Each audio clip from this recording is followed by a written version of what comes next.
Sound check. Sound check.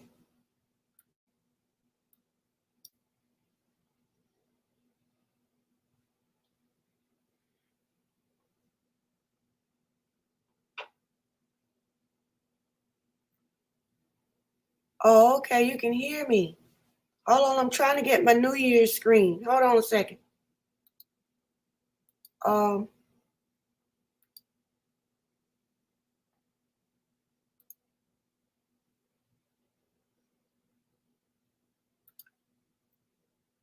Let me see if I can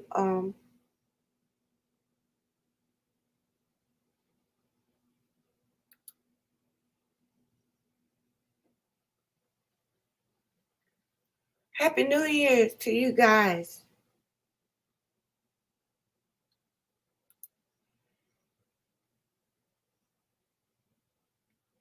I'm supposed to have a way to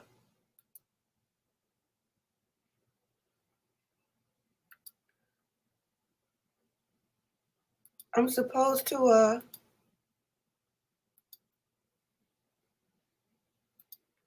be able to gift memberships today. I'm gonna have to go back on how to do it.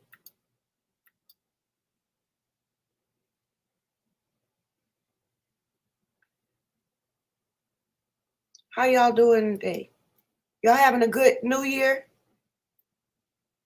Hold on, I got a background for you. Hold on. Y'all just give me a minute to get myself together. It's gonna be a great year. Gonna be awesome.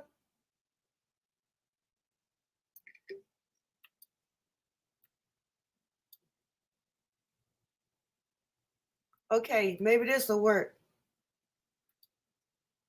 I got something cute to show you.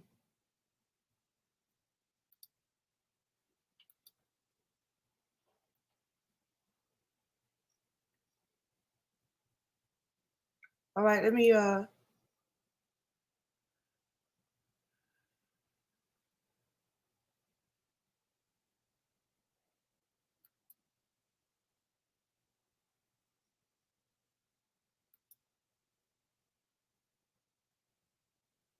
I think that's as big as I can get it. Oh, let's start getting the party started. All right, y'all hold on. Let me go get some refresh my tea. I'll be right back. Give me 1 minute. Give me 1 minute. Or maybe 2 minutes. Okay. And while I'm doing that, y'all can uh y'all can like this live while I'm fixing my tea. Okay? Nobody has done it yet. I'm gonna get to all the comments. Hold on just 1 second.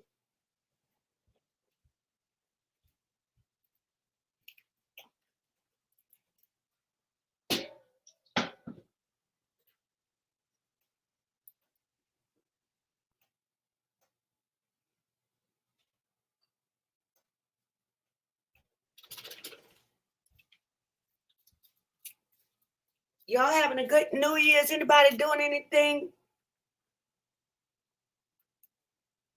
I love you too, Susan.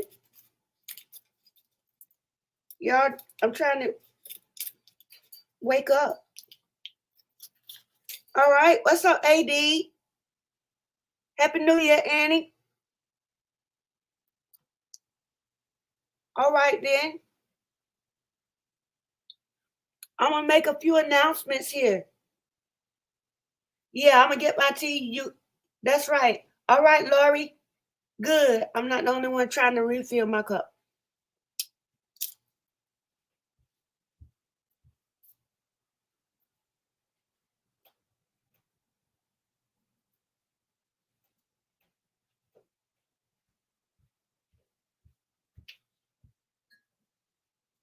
All right, then.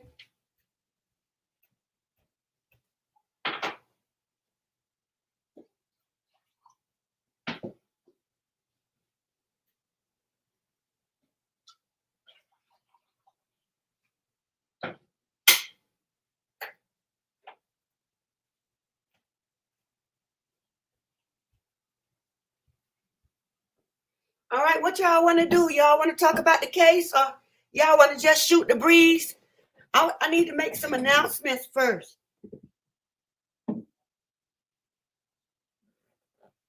Okay, let me find my paper with the notes on it.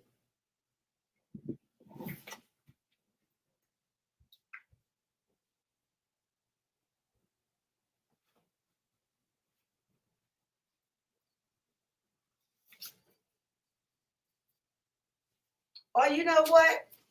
I can go over all that stuff in the live on Wednesday. I need to ask y'all some stuff too. It's cold in Florida. How cold is it, Susan? You know that's my home state. Happy New Year, AD.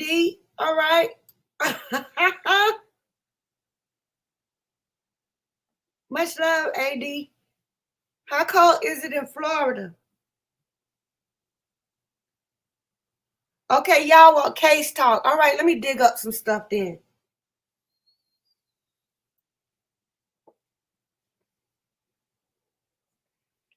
All right, we'll have some case talk. Let me get a screenshot of this screen right quick. And then we'll get to it, yeah?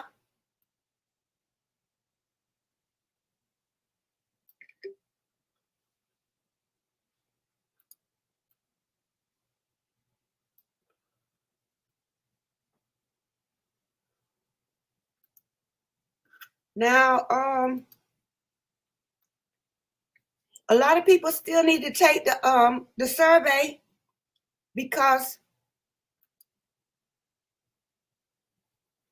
I'm supposed to be able to give some memberships on the first day of the year. I'll have to check on that.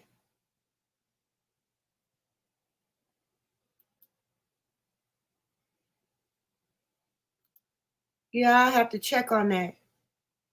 All right. Before we get started on the case, I want to let you know that there are going to be a few changes, not major changes, but changes to going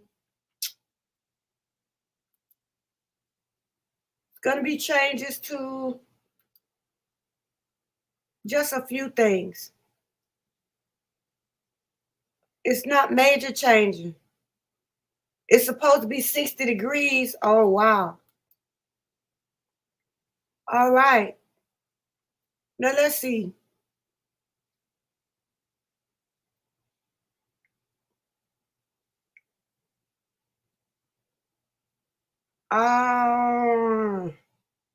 Which one should we start with? Okay, which one should we start with first?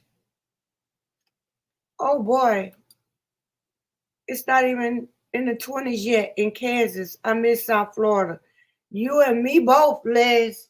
Man, I got homesick this week. I was all of everybody's business back home. And they were like, well, why do you come down here? And I was like, I'm not coming down there. I just want to know what you're doing.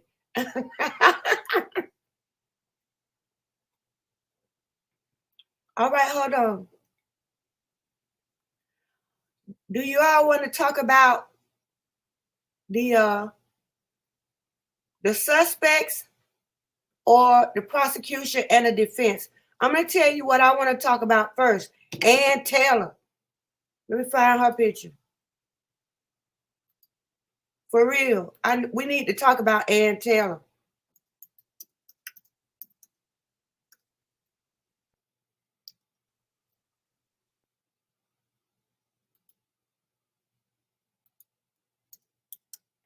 Because this lady something is not right.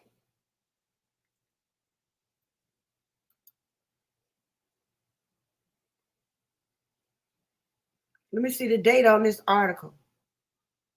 That's January.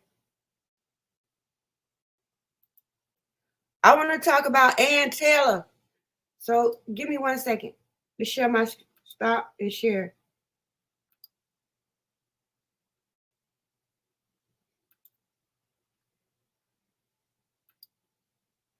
It's not, something's not right, y'all.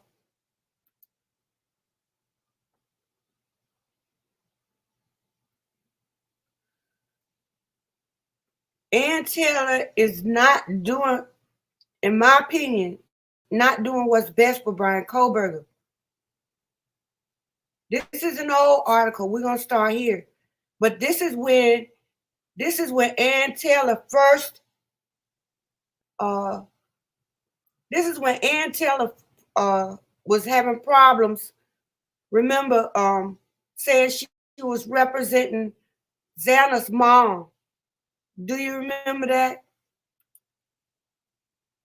And I'm thinking they came back and said that she didn't represent Xana's mom, but I believe she did. And and so even though she didn't she did, but even though she didn't, she said she didn't represent her, but I believe she did. It was multiple cases. All right. So if she's gonna do all that, and she was so hot to take the case, she's doing nothing now. I mean, how many motions do we have for the grand indictment? 10? 10? We got about 10.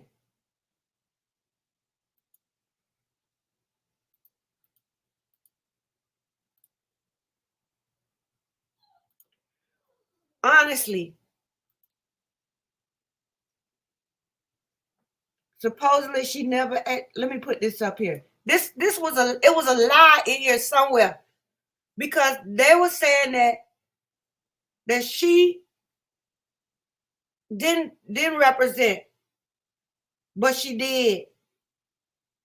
And she switched, and don't get me wrong, I don't blame her for taking the case. I mean, it's a high profile case, and who wouldn't want to take that? I mean, that's a career making case. People that didn't even know who she was. She's world renowned now. And so I just feel like, she's not doing anything. 10 motions, 10 motions, 10 useless motions. All right, that's a good point. It's still not ethical. She should have at least let her know. That's true. From an ethical standpoint, it's not. But at the same time, we have to say this. By law, was she allowed to come off of that case? Xana's mom's case, Miss Kernodle. Was she allowed to come off of there legally? Because ethically, no, it's not ethical. I don't feel like it's ethical to drop Xana Kernodle as a client to take a high profile case, even though I understand, Ann Taylor has to do what's best for herself. If it was legal for her to do it, okay, she did what was best for herself. But I don't see it as ethical. I don't. And so I really don't. Oh my goodness, it's 9. Let me see. Let me go back. I saw somebody say AD says 9 degrees in the UK. Woo! I don't know. That's rough right there. That's real rough. All right, so here's the deal. Maybe that's why she having such a rough time with this case. Is because how she did Miss Kernodle. I don't know.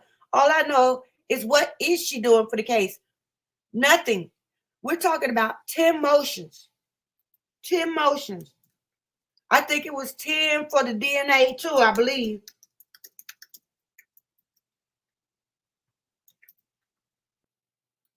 Let me look that up right quick.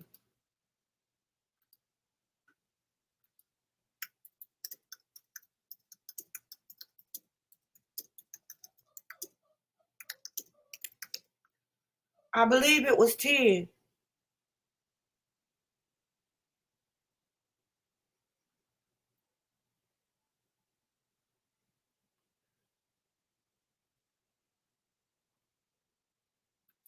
And this is another thing I don't understand. Hold on, let me change my screen. Because I want you to think about this.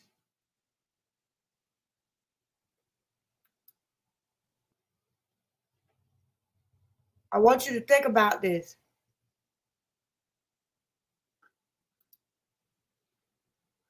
All right, do you remember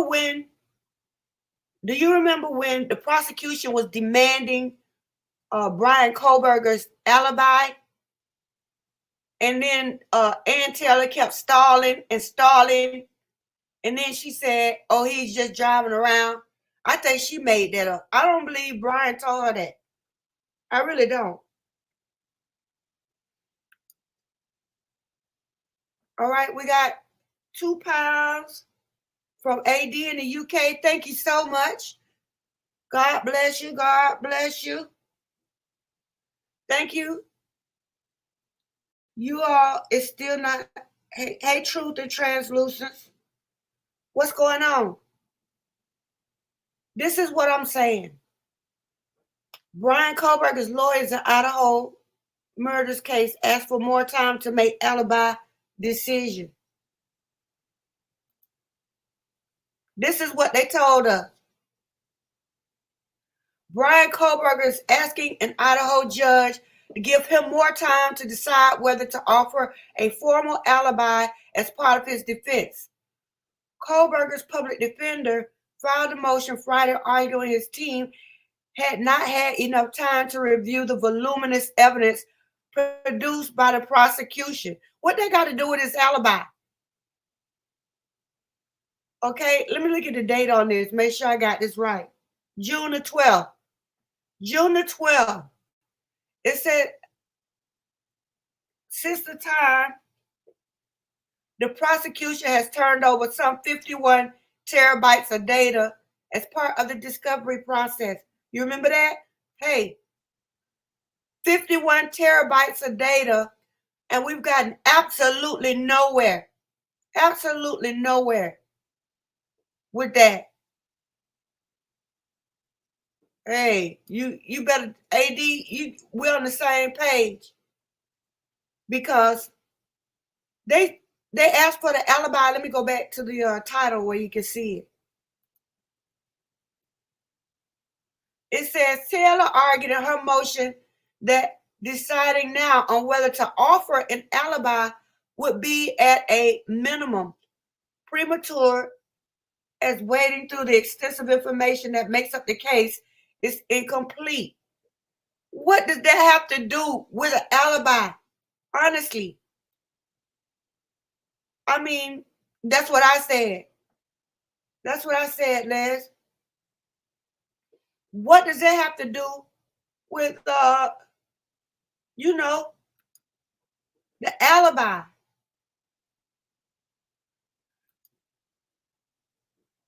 And then it said, well, let me just say this. All right. First of all, if his alibi was just that he was riding around, they didn't need more time to say that. They didn't need more time to say that. For what? More time for what? He was riding around. That's not hard. What? It's something. When she said, well, we're gonna have we need to prove, we need to go through. Okay, truth to translucent said, I know why. Okay, why? I would love to know. I would love to know why. Because I don't understand what's the big deal. If the alibi is just that he was riding around, why can't we just say that up front? You know? I mean, it's basically no alibi. So why even say something? Why even say something at all? If you say you need more time to get your alibi together, let me put it, because it's in black and white. Let me put it to you like this.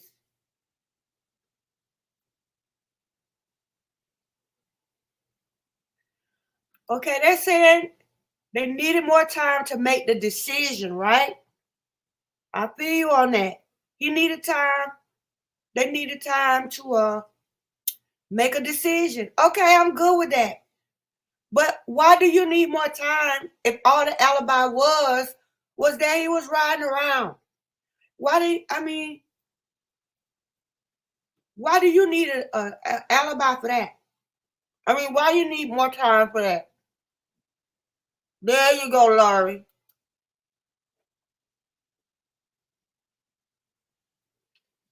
Because the alibi looks suspicious. I think that's an understatement. I think to tell people that you were riding around is the lamest alibi I ever heard in my life. Let me put the word lame in here. Let's learn a new word today, class. The word for today is lame. The word for today is lame. All right, then. We got Rob and Latham in the house. All right, true crime fans, it doesn't get any better than that. What's going on?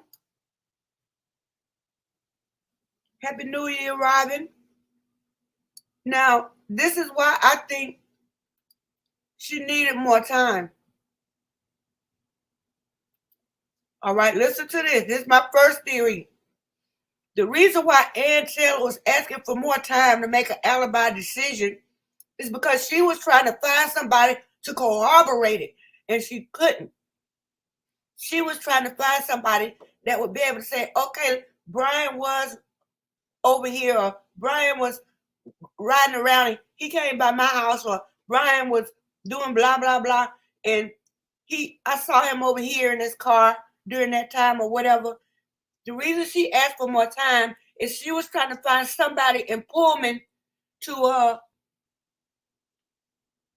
she was trying to find somebody that could corroborate that he was riding around. She was trying to get somebody that would say that. And she couldn't find anybody. That's why she asked for more time. She couldn't find anybody.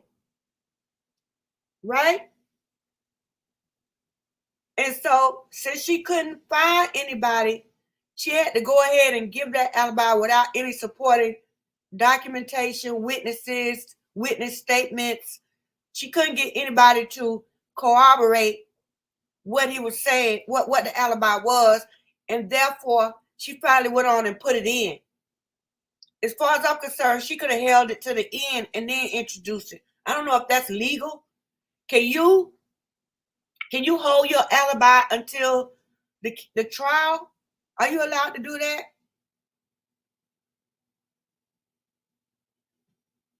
Are you allowed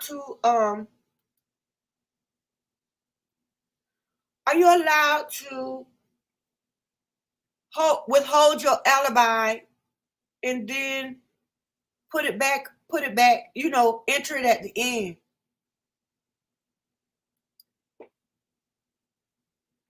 Okay, why you say that, Truth to Translucent? Why you say I'm being too hard? Why are you saying that? I want to know why you say that. Honestly, I do. Maybe I am.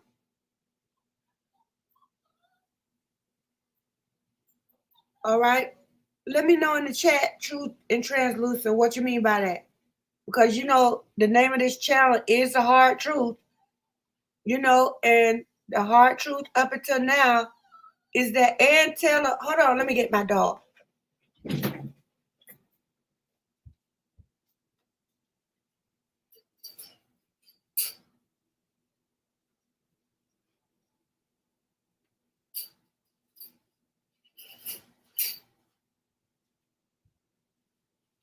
All right. So So the reason why I say that is because what has she done? All right. So you talking about Brian. Okay, I see what you're saying. You're talking about Brian. Give him a chance to defend himself. Yes, I agree. Yes, I agree. I agree, truth is translucent. I'm not saying this to say that Brian is innocent or guilty. I'm just saying that when she asked for more time, she said the reason she was asking for more time was to be able to go over the evidence in the case more. But what does that have to do with the alibi is what I'm saying. You don't need to know anything about the case at all to say where somebody was. Does that make sense? You don't have to know. You don't have to know where somebody was to give an alibi. You know, he could only be in one place at one time. So where was that? It has nothing to do with all the voluminous information or whatever. I don't know. I'm about to give Ann Taylor the boot, as far as saying that's Brian's lawyer. I'm about to give her the boot because we're not getting anything from her.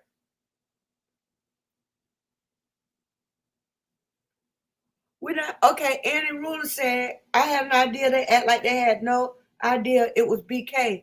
If FBI was telling him was for big drug sting, BK had his car registered as a Sonata. Is that a dealer's trick? Now, listen, Annie.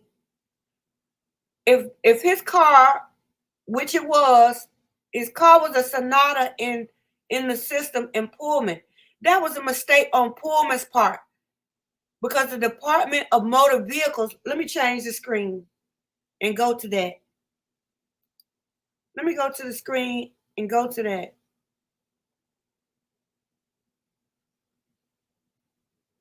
Wait, just 1 minute.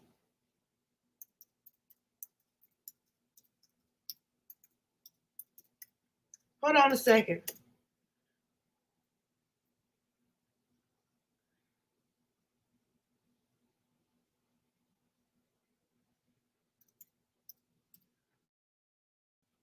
I'm not, I think this is the one.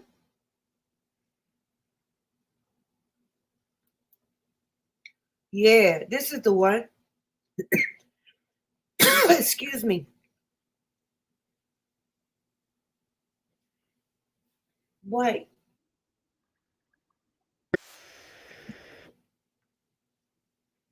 All right, hold on.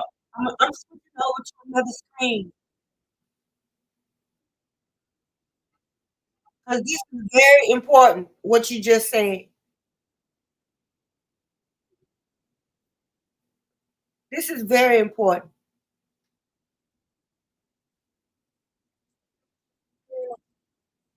Video recorded. I think you know why I stopped you. You were in the red All light. right, listen. What actually happened was I was stuck in the middle of the intersection. When Yeah, So I was behind you the just whole turn the time. volume up. Yeah.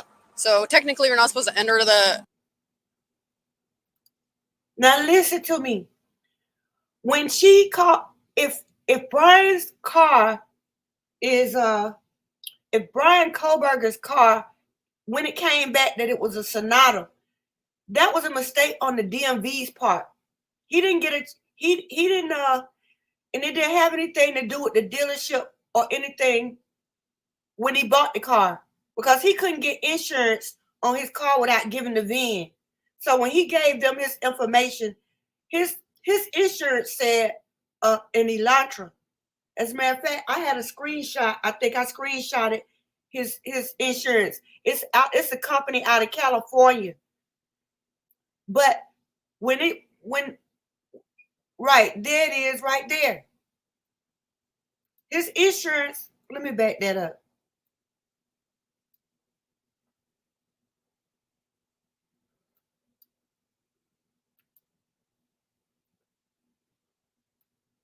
I'm trying to find where she held it up. You can see his insurance. It said a California company.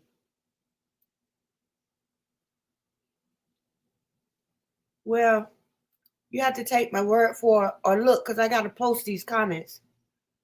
But what I'm saying is, when they inputted his information in the system at the motor vehicle place, they made a mistake. Somebody put that in there wrong for it to come back over the radio that it was a Sonata. It had nothing to do with the dealership where he bought the car, and it had nothing to do with him trying to, manipulate. All he could do was go there and file the papers. Now, this was here's a good point right here. Here's a real good point right here.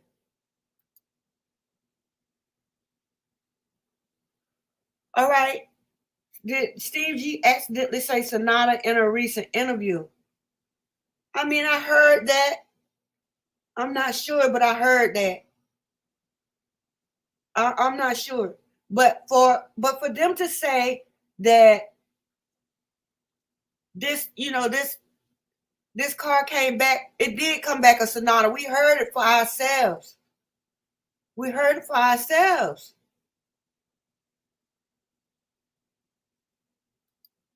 All right, so that lets you know, number one, that the administration at the motor vehicle places was slipping. And then that also lets you know, here's another point. Where did I hear that it came up as a Sonata on one of his pullovers? It's right here on the tape, Robin. If you listen to the body cam, the WSU body cam, when she called in his information, you can hear the lady come back and you can hear the police officer say it's supposed to be an Elantra. All right. I'm going to give some shout outs here right quick, because I love y'all and I miss giving my shout outs. All right, I'm going to give a shout out to Annie Ruler.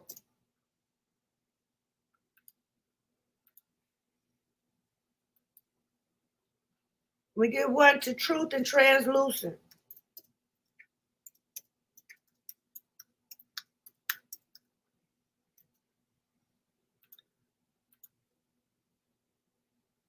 We'll start with that. All right, you can hear her say that. All right, so for them two, this stop was in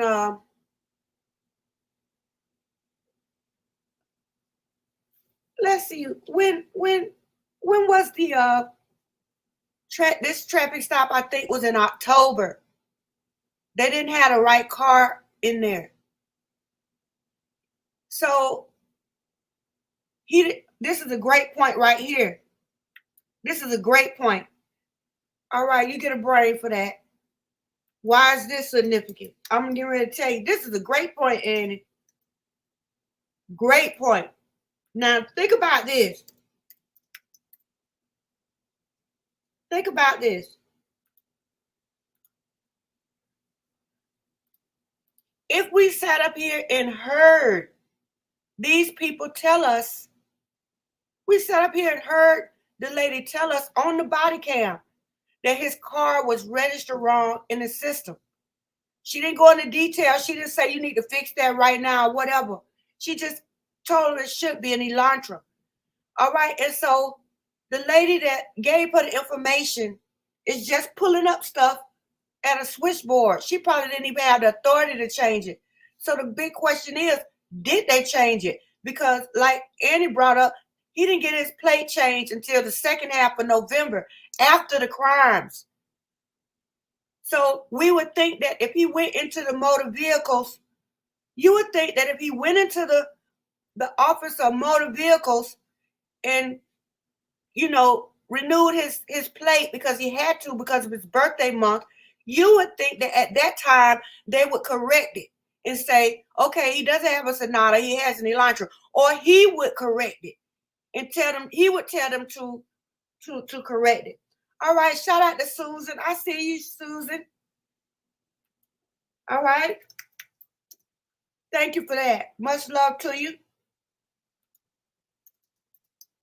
All right, so what I'm saying is, when he changed this plate, he would have went in there and told them, listen, I don't have a Sonata. Please change it or whatever. Unless he went in the office after that exchange and asked them to change it That's possible. All right. That's possible.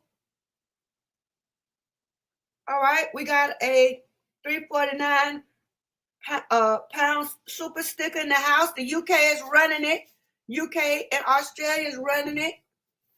What's up, United States? Thank you so much for that. Truth is translucent. And God bless you in the new year. Truth, where are you from? Are you in UK, Australia? Where are you? All right. And make sure you join the channel, Truth is Translucent. Make sure you become a member sometime this week. I'm gonna be looking for you. All right. Now, looks to me like Brian might have went there, and Brian might have went and in the office and said, "Hey, y'all, you got the wrong car listed here." But if you ask me, he wouldn't have done that if he was going in the trap trying to, get him a sack or some pills or whatever. So he wouldn't have went in there. He wouldn't have went in there and he wouldn't have went in there and told him. He would have wanted his car to be in there wrong in case he got pulled over trying to buy some pills or whatever. It would have been a mix up. It would have been a mix up. So I believe he probably would have left it like that. Or maybe he didn't think anything of it. I don't know. But that's just a good point that he got pulled over, I think, in October at WSU. And we know that his car was in there wrong because we heard with our own two eyes, with our own two ears, that his car was in there in there wrong. And so if the Idaho 4 thing happened, the murders of the students happened on November the 13th, then that means that it's a good chance that his car was still in there wrong. That's one of those small things, right? That's one of those small things. So several times had almost like, yeah, it's something wrong here. Now, one thing I will give Ann Taylor credit for is she said one thing that was profound that made me feel like she had to jump on this case or that she had background information. That's what I thought, right? So what I'm saying, remember when Ann Taylor said Bryan Kohberger was a suspect way before November? Remember that?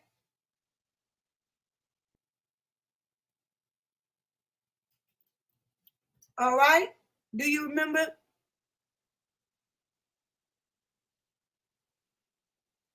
Oh, wow. You got it going on there in Truth and Translucent. All right. All right. Now, what I'm saying is, it's a good chance that, to me, this just proves that the WSU police finding Bryan Kohberger's car is not true, which I know it's not true anyway. All right, Robin. Why do they call the seatbelt pullover a messy call? Well, who was that? Truth and Translucent. I'm going to give you a brain. Thanks for reminding me, Les. I'll give you a brain. That was good. That was an excellent point.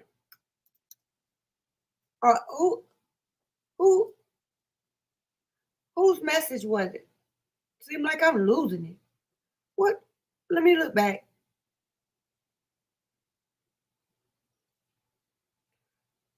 I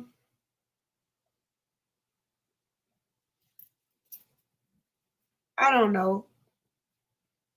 November. Who said no? Okay, that was Annie.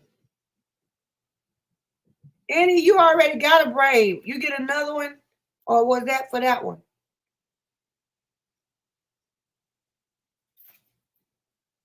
All right, let me see what are your thoughts on the hidden door when they were demolishing the house? That's a good question. Let me go back to Susan right quick.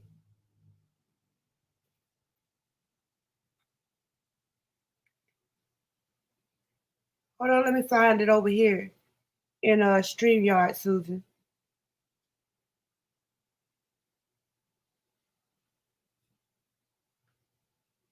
Okay,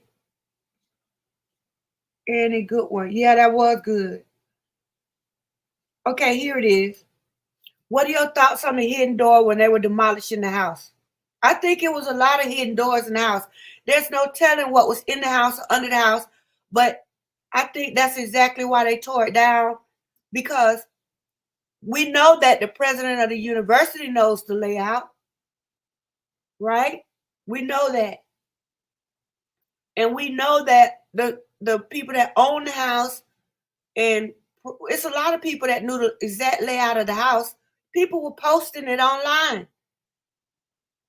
People were posting it online. So I mean, what? People were hold on. People were posting the layout of the house online. I think I even saw somebody with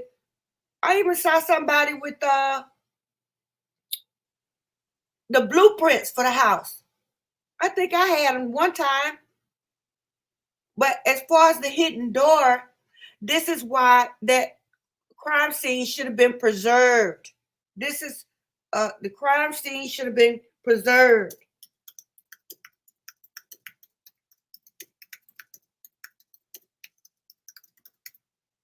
And that's just the bottom line for me. I never heard of somebody being able to come and just destroy a crime scene before the trial. I never heard of that before in my life. I just haven't. And so I just feel like the crime scene should have been preserved. And it's hot today, y'all. You hot today, Annie. MPD had BK's car selected as Sonata. No. It was Pullman police that had the car selected as a Sonata. Their research of their target person, their CI called to the scene early AM, do not come in till DD drips sheet. Oh my goodness. First of all,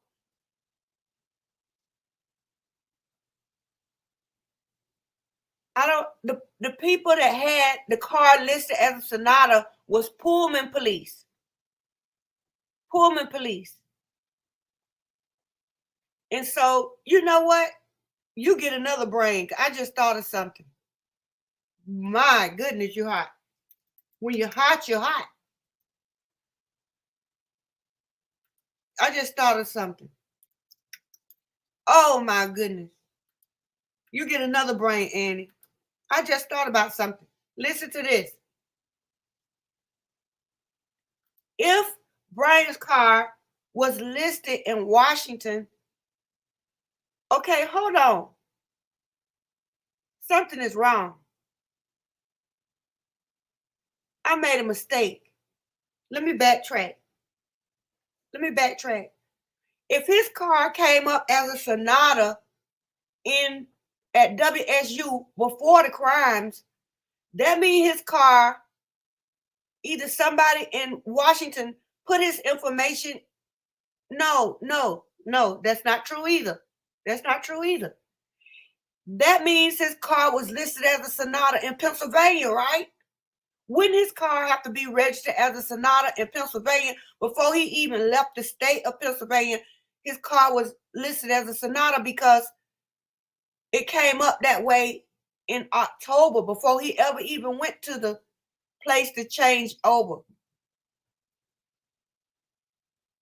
But then again, he had to register his car as a student at WSU.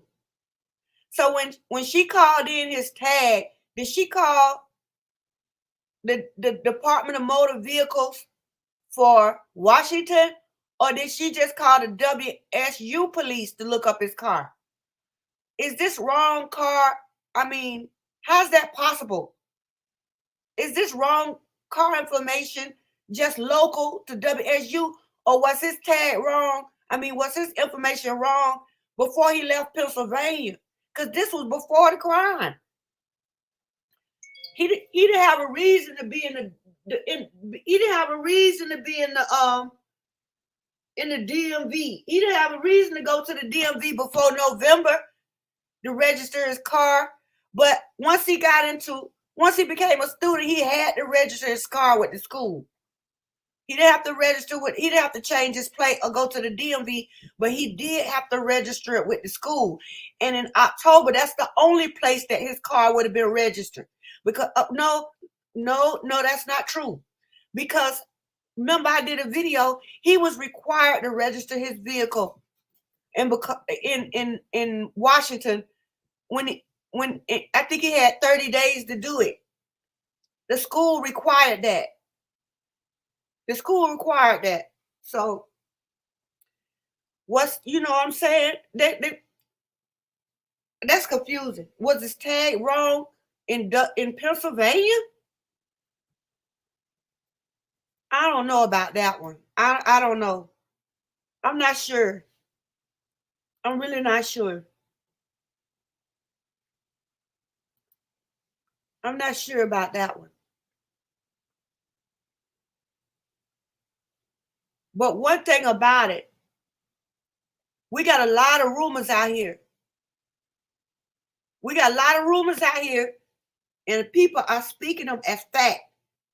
I notice when people come off other channels, and not saying anybody in here, but I'm saying, I'm not tripping, but I'm just saying, I get a lot of stuff from other sources, not just YouTube channels, even from news outlets, and stating it as fact.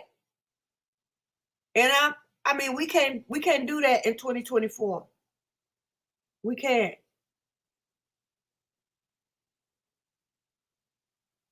All right, let me see what this is.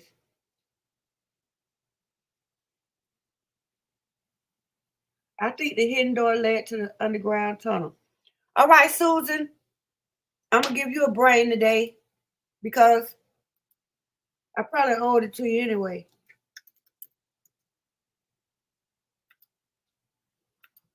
I'm not sure who said the Sonata. So I'm just taking my word.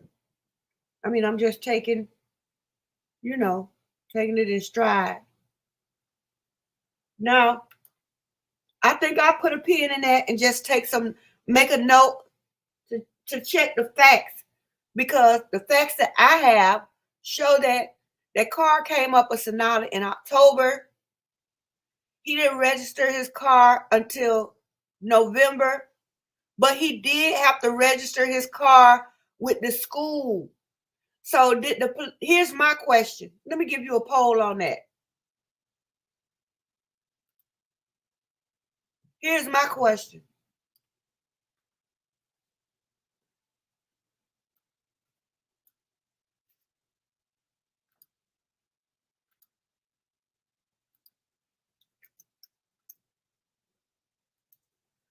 Now, here's the question.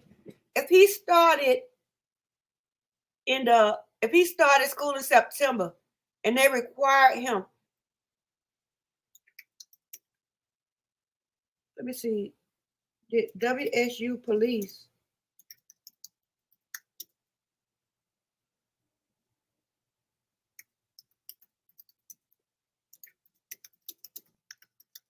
I gotta check this out.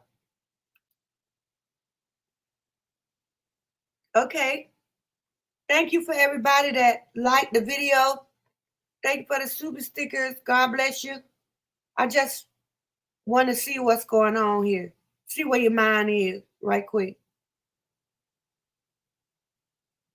I just want to see where your mind is. All right. So we got some people in here that believe the WSU police discovered BK, and that means you believe the PCA, right? Let me go get my coffee pot or my teapot. What are you doing? I should have put you on camera.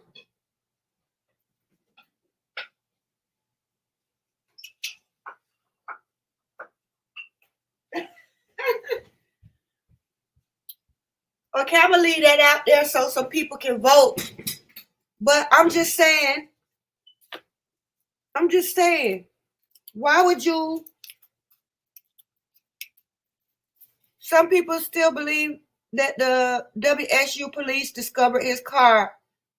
Now I'm gonna ask y'all a question. Come on now. Let me change the screen right quick. Come on now.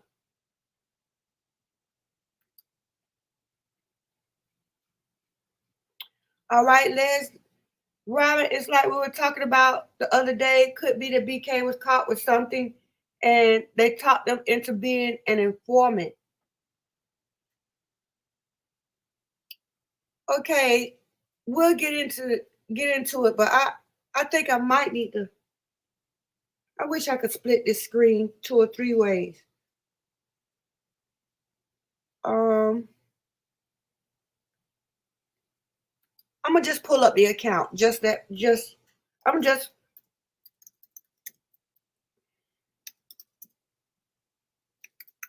just pull it up to that part right there and see exactly the wording.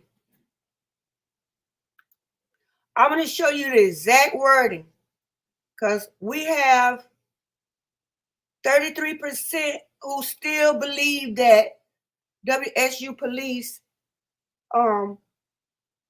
they still believe, they do believe the PCA. Raw info gets people pulled over at gunpoint. That's true, AD. That's true. Susan, it was suspect. Everyone, I'm looking for that part where they described it. Let's talk about that.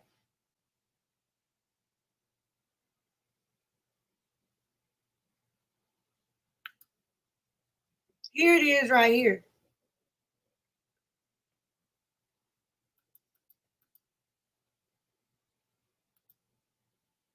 All right. Approximately 10 miles from Moscow law. Okay, listen right here. Law enforcement officers provided video footage of suspect vehicle 1 to forensic examiners with the Federal Bureau of Investigation that regularly utilizes surveillance footage to identify the year, make, and model of an unknown vehicle that is observed by one or more cameras during the commission of a criminal offense. The forensic examiner has approximately 35 years law enforcement experience with 12 years at the FBI. His specific training includes identifying unique characteristics of vehicles, and he uses a database that gives visual clues of vehicles across states to identify differences between vehicles.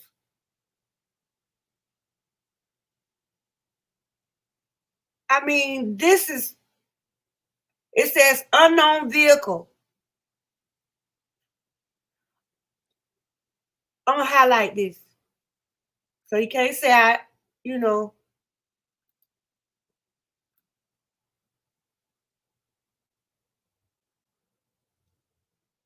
Can you see it better like that? No, it needs to be bigger.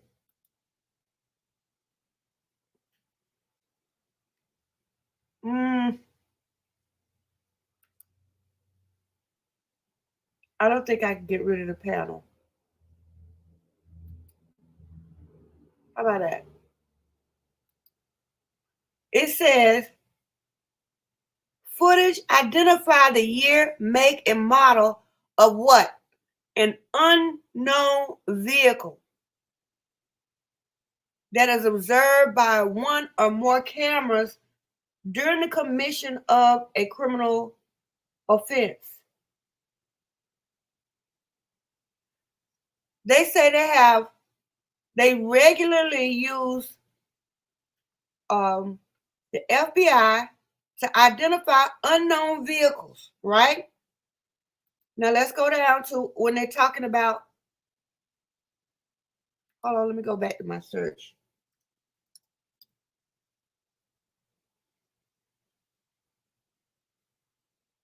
That's not it. Okay, here we go. Here we go.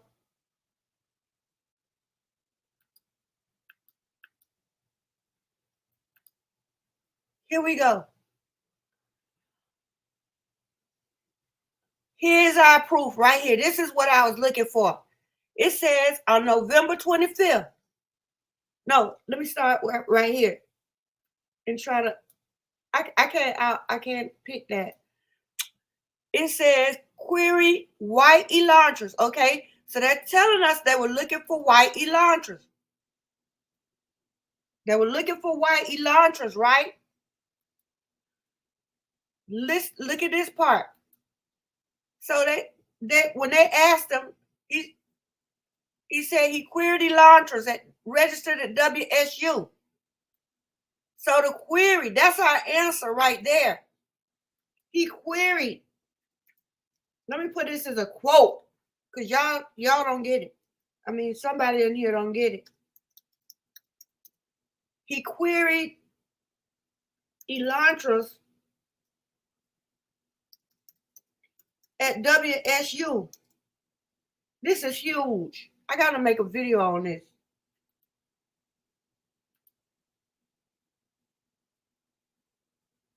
So they telling us they were only looking for Elantras on the campus. They were only looking for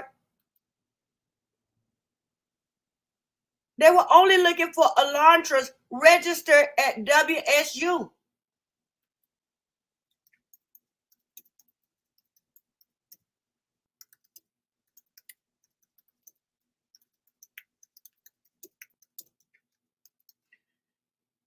So they didn't query all of Pullman.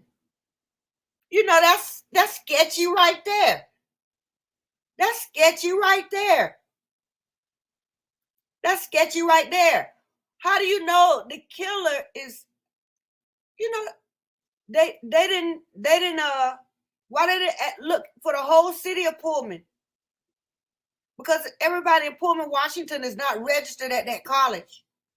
So why was the search just for people registered at WSU? Because I know that the WSU police and Pullman, the city of Pullman police or the county or whatever, they probably all one unit, or just if there are two different units that link together, even if it's two different agencies that link together, right? But they're telling us right here that they didn't even they're telling us right here that they only looked on campus for the car. They only look for students, WSU students.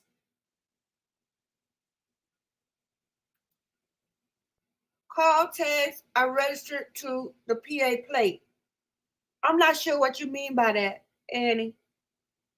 I'm not sure what you mean by that. But I'll look in the chat and see if you got it. But I think in most states you have 30 days. Well, the school is very specific. You know, I made these videos and let you know the school required that he register his car with the school. And I think he had 30 days from August the 1st, if I'm not mistaken.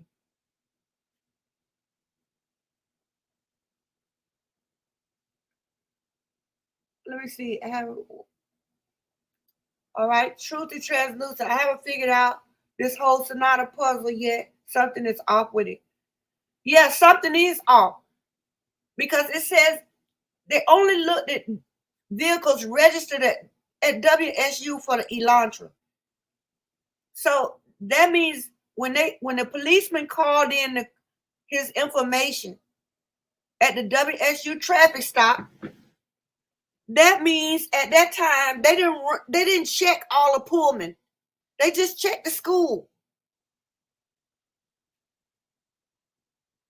when they were looking for the white car, the white Elantra or whatever they claim it was, they only checked the school. They never checked outside the school as an entity. You understand what I'm saying? They didn't check. Okay, let's say this happened at UCLA. Let's say this happened at UCLA in California. And then you become and let's say Robin is the suspect. What this PCA is saying is when they pull Robin over, they were only looking for the criminal. They were only looking for the criminal in the UCLA database. They weren't looking at all of Los Angeles. They were just looking at the UCLA population. According to this, it says right here. It says right here. It says right here that Officer Tiengo queried white Elantras registered at WSU as a result of that query. So they never checked all of Pullman. And I think it's odd that they didn't mention that they ran a query in Moscow. I mean, why isn't that in here? This is all the same case. Only thing they're telling us what they want us to know. Stuff that a lot of this is manufactured. I hate to say it. It's manufactured. I hate to say it. They're telling us that when they were looking for somebody that committed quadruple homicide and took the lives of 4 students, when they were looking, they only ran a query of the WSU population. They didn't run a query of all of Washington, and that's something Ann Taylor can put out there. That's an argument for Ann Taylor. That's an argument for Ann Taylor. She can say, hey, look, when you first start looking for the suspects, not only was his car not registered as an Elantra, but you didn't run a query of the whole city or whatever. The only place you ran a query is people registered to WSU. It's like if you come up with a suspect, it's got to be a WSU student and no one else.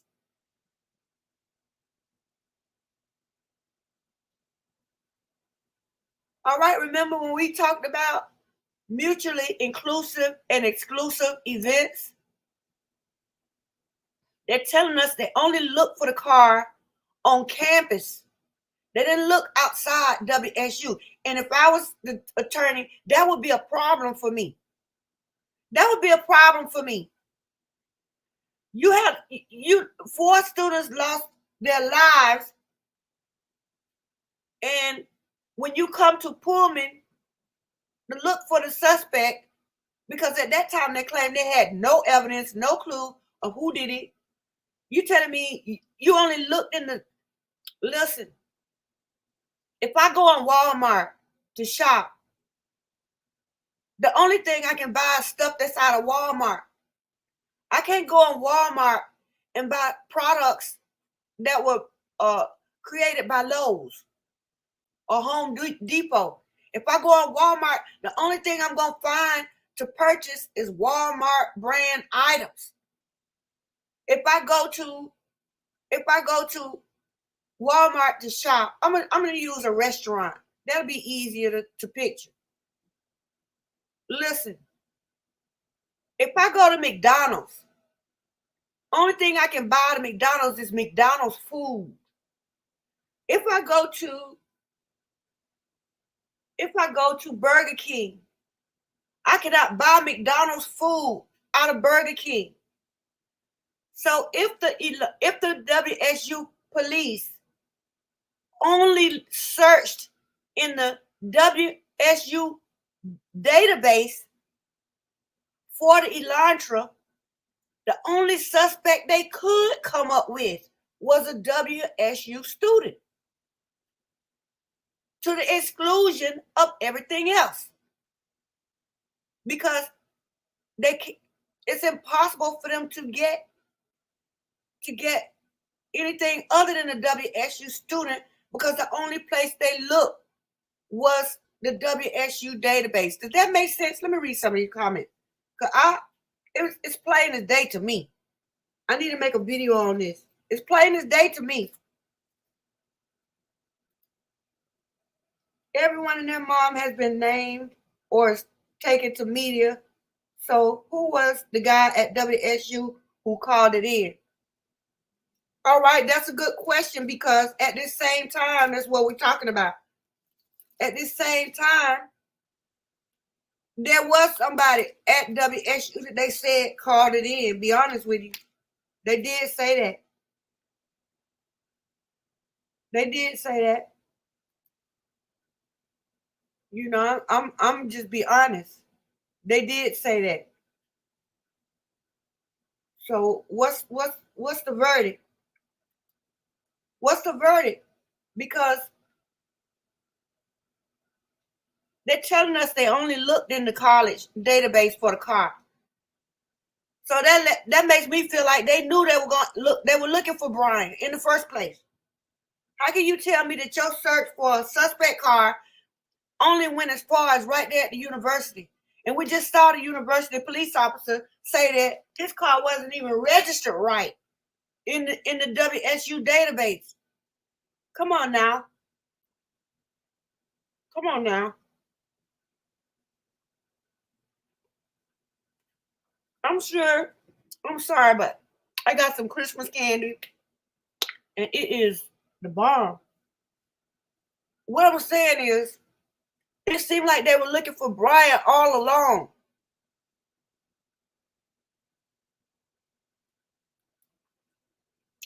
Susie is suspect how quickly they covered up the tunnel. Let me ask y'all something. Let me take this down and make another one. Let me ask you something.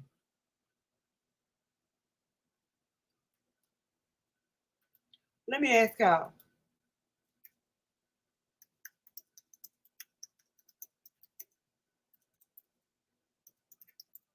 It's coming. Hold on.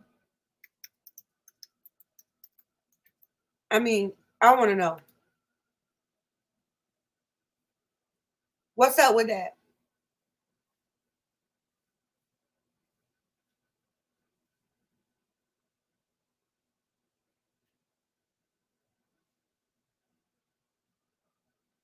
Easy target. Let me go back. I would like for you to take that right quick. I changed the poll.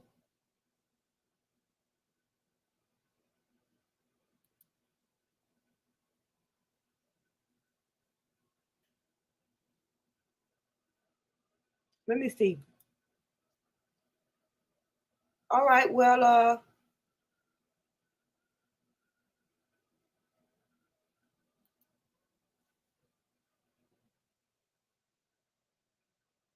let me look at the results.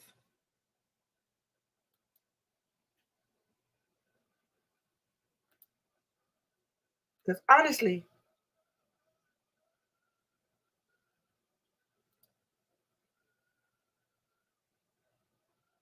all right, I got some more water. All right. I love cash outs.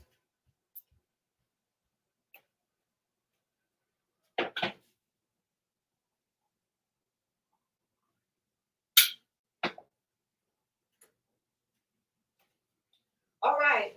Why does it matter?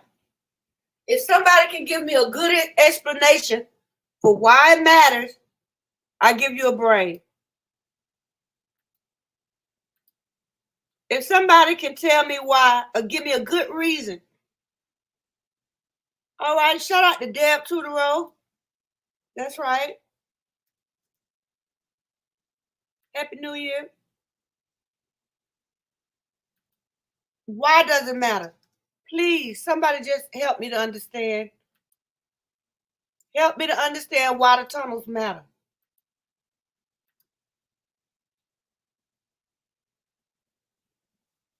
Let me know.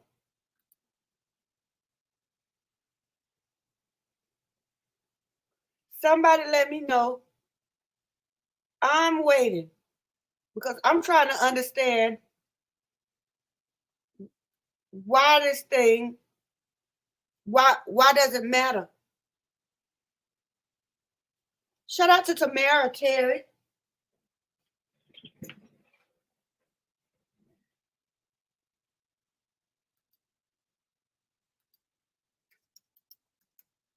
Good to see you.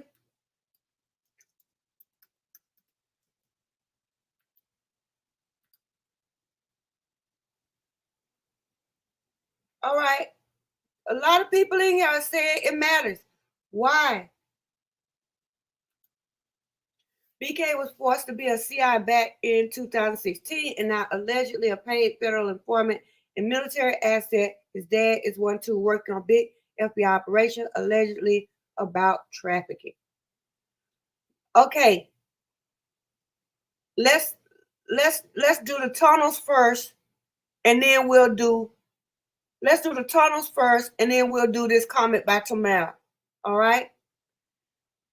Why does it matter? I want somebody to explain to me why the tunnels matter.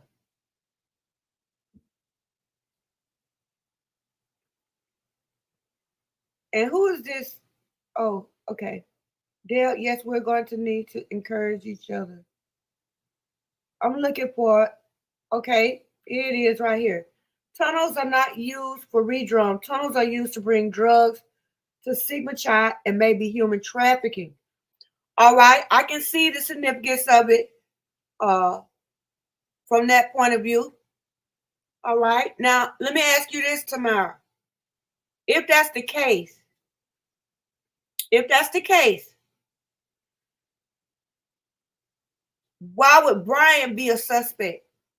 Because the drug trafficking and the human trafficking, even if all that was going on there, what is does it have anything to do with Brian? How did Brian become a suspect? Is what I'm saying. Why?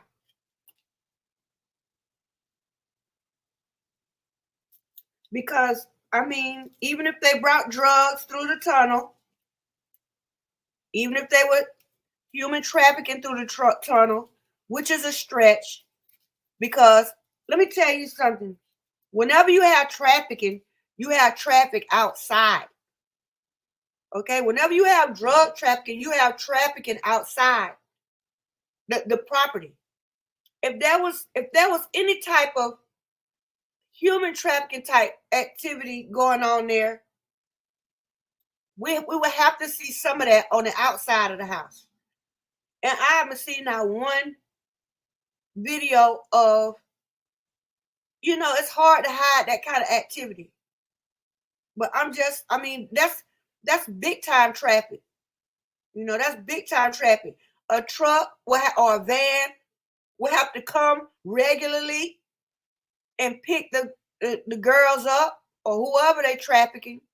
You know that would draw so much traffic to that street, and I'm just not seeing that. But I'm gonna give you a brain tomorrow for answering the question. Okay? Thank you and welcome. All right, I'll give you a brain for that because it is good for trafficking.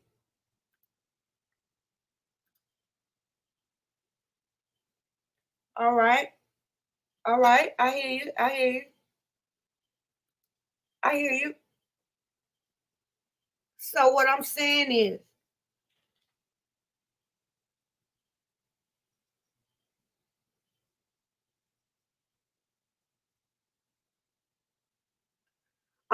did they need the tunnels to do this?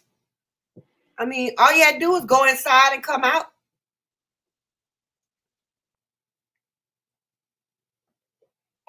So do y'all think Sigma Chi was selling drugs? Let me take this down.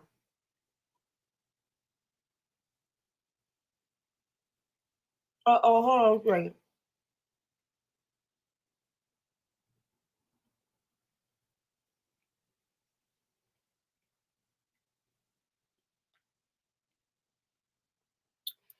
All right. I feel the real killers left through the tunnels and elsewhere.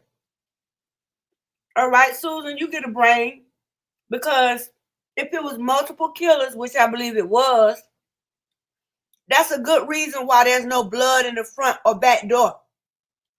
Susan, you get a brain. Now that to me, that's the best answer. Because remember, there was no blood on the front or back doors when they taped off the house. And that's one of the biggest, most surprising things to me about this case. From day one.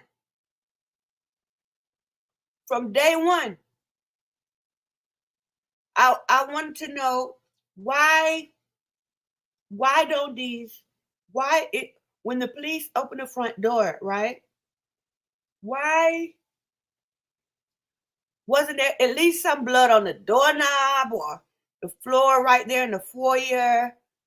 What? And then the sliding glass door in the back had absolutely no blood on it because they taped it shut, but there was no markers like there was evidence to preserve. How could that be? And multiple people were in there, coming in and out. How is this possible? Maybe nobody. And okay, let me ask you this. If the killers left through the tunnels, who left the front door open? If the killers left through the tunnels, who left the front door open? Huh?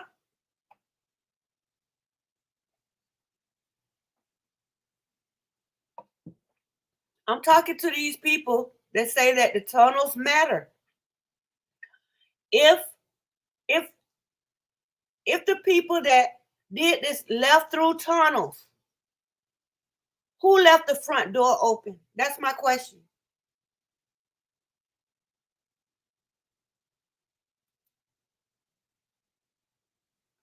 That's my question.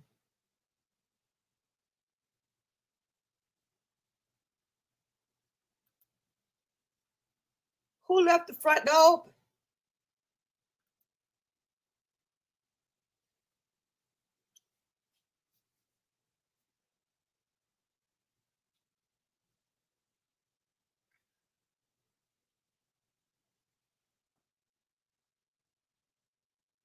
All right. Annie Ruler, law enforcement scrub people out of videos, Banfield boy cam. Oh, you. I'm not sure about that. Give us more information on that.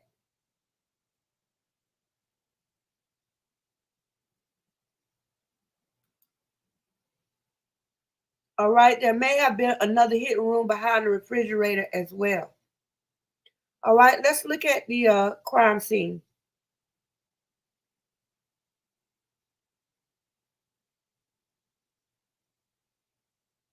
Let's go back and look at what they said about the crime scene.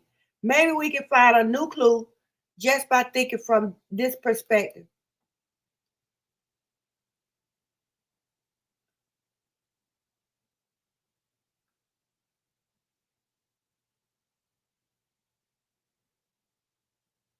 I want to go back to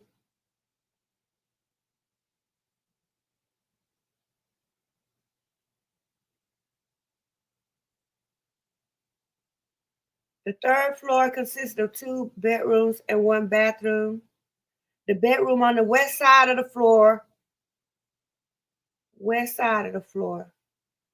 later determined to be Kaylee. There was a dog in the room when Moscow police officers initially responded. What does that mean, initially responded? I think this means that they had been there before. And that was my, I said this from the beginning. I believe the police were there well before 12 o'clock. I don't believe that they didn't know anything about this until 12 p.m. I think 12 p.m. is when they were ready to tell the world what happened. That's what I believe. Now, it said an officer initiated with MPD. Let me highlight this. When MPD initially responded.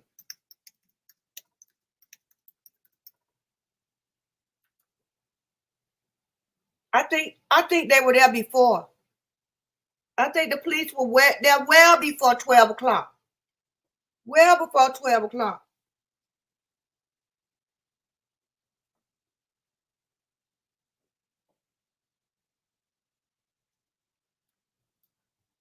All right, hard to. BK is a federal informant working to bust drug trafficking ring ran out of house by Brent K, DR, EB, QK, and DM. Who is DR? Ann Taylor said before gag order Brian was chosen long. He did. She did say that. That's something we need to probably go back to also. That's something to, that's something to go back to. That's something to go back to. She said that. She said Brian was chosen long before. And, I believe that. I believe Ann Taylor on that. Because how could when they went to look for the car, first of all, what you asking WSU for? I understand law enforcement agencies help each other. But it happened in Moscow, and that's where the focus should have been. But they told us the only place they looked was among WSU students for the car. That's suspect to me. That's very suspect to me. If you're trying to catch somebody that did this horrific crime, when the police in Moscow ask for your help, the only place you look for the car is in the WSU database. What about the rest of Pullman? What about the rest of the Pullman population? What about Brent Kopaka? He wouldn't even come up if he had an Elantra. It wouldn't even come up because he wasn't a student. They excluded so many people by limiting the query to just WSU. And from what this PCA is stating, they didn't go any further than that either. Why didn't they look at? So that means everybody with a white car, a white Elantra in Pullman that's not a student, they got a pass. And I would like to know just how many people that is. Let me make a note. I would like to know just how many people that is.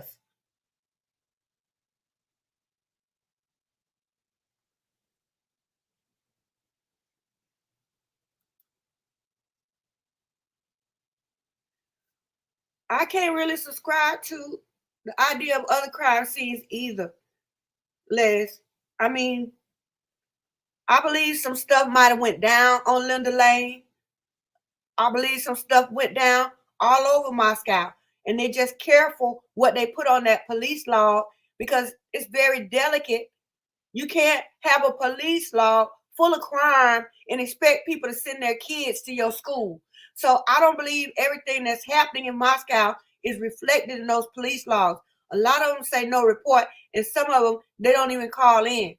Because we saw Officer Rosendahl go to 1122 King Road off the record. Nobody even made a call. All right? Let me put that in the chat.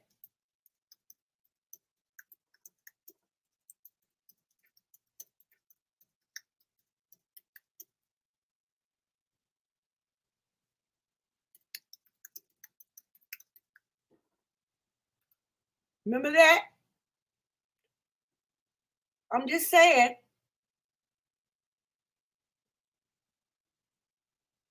All right, now this, Kaylee was transporting large amounts from her dad. Now that's possible. I would not discount that at all. I wouldn't be surprised. I wouldn't be surprised at all. Because why? Kaylee had a lot going on. And it just looks like some of what she was doing, it required, I'm going to say it like this. it required more finance than it seemed like she had or would have. And so it's just, to me, it could be questionable how she was financing all of those things. I don't care if she did have a job. If you're a student, I'm a student, I just couldn't, I wouldn't want to be in school with a mortgage, a car note, and God only knows what else, bunch of credit card bills, whatever. I'm in school now. But I don't have those types of bills. So so if I did go and get something, but I'm older than Kaylee. I'm older than she is. So my situation is supposed to be different than somebody that's 21 years old. But it just seems to me at 21, the way she was rolling, she did a lot of things that cost money, good money. And I just, we speculate on where the money came from. We have to speculate on that. And it just seemed like it was some street money coming through there. So, truth to tread loose, I really wouldn't doubt that. All right. If you're just coming into the live session, please be sure to like the live so we can, have something going here. We got 52 views and only 14 likes. So I'm hoping we can get a little better stats than that today. All right. I believe that. AD, Brian peed off people at WSU, so they set him up because the world was watching. I'm going to give you a brain for that, AD.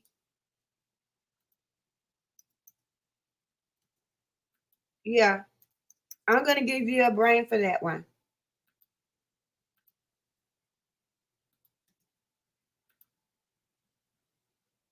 Yeah. I would definitely take that as the truth on a good day or a bad day, because it's just a simple fact that they only looked at WSU for a suspect. They didn't even look in the whole city. I've never heard of that. Who would do that? Who would sit there and you're looking for somebody that killed 4 kids, not 1, not 2, not 3, but 4 students, 4 young people that were just going to school. Okay, they partied a lot. What young people don't?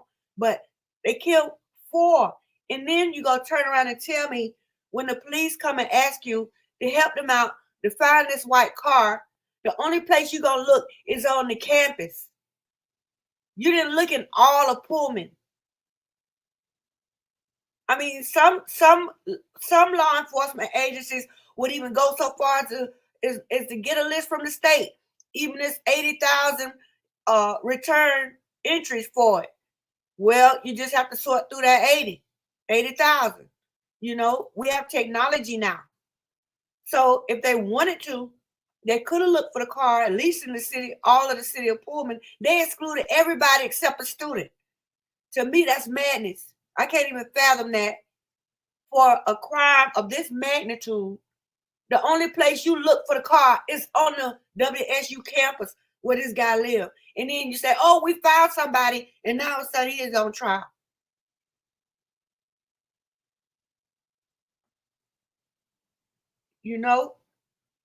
Something is up with that. All right, Dale said they had time to clean. Well, they had all day to clean. They had all day to clean, be honest. They had all day to clean. And so that bothered me that there was no blood on the front or back doors as soon as they roped off the crime scene. That's another reason I believe the police were there before 12 o'clock, well before 12 o'clock. And tearing down the house was just the, what do you call it? The icing on the cake. That was the gravy on the biscuit for the prosecution to tear down the house. They had already done some clean wiping up, and they had done some damage control. That's what I call it. I'll call it damage control. Be honest, because that's what it is. All right, here's somebody. Emma left the front door open when she ran out. Okay, why do you say Emma, Les? Why do you say Emma?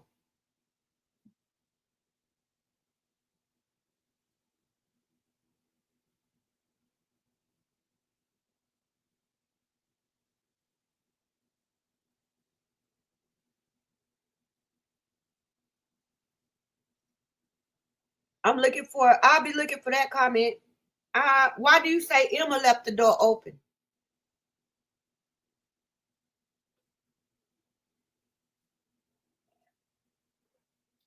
All right, Robin, maybe Bethany when she ran at 2 a.m. up the hill.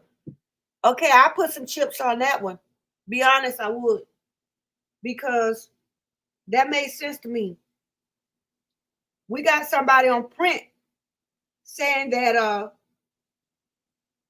we got somebody on print saying what? Saying that a girl was running at 2 a.m. So to me, that's more reliable.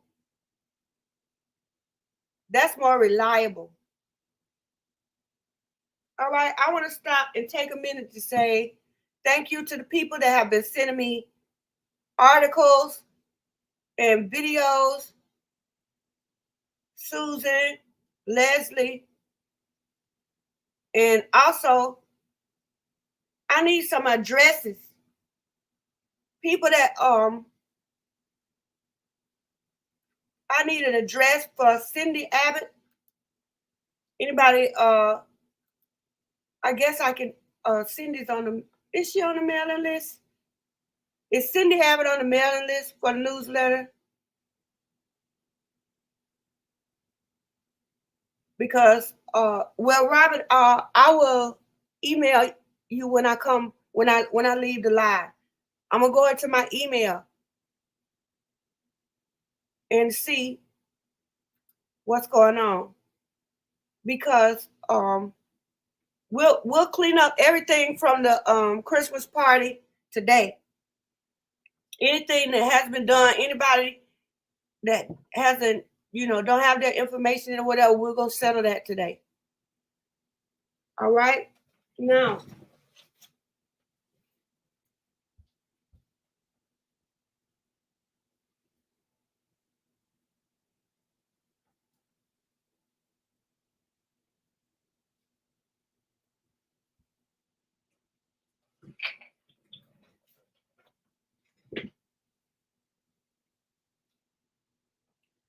hard truth is 80 degrees in the house allegedly, though Riot found that out. There is 24/7 surveillance cameras installed in there 22 years. All right, that's good. That's really good. That's really good. 22 years. Let me turn this down. That's really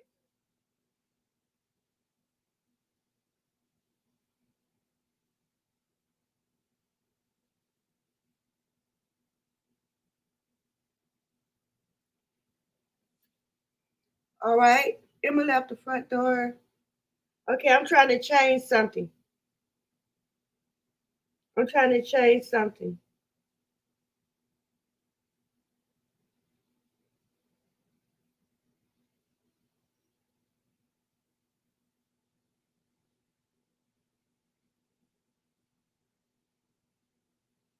Boy, that's going to take a while.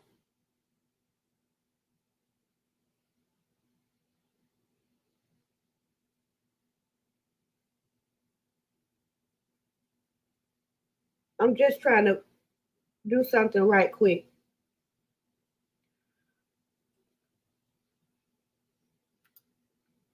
Tamara source sounds to me like the cops have the video.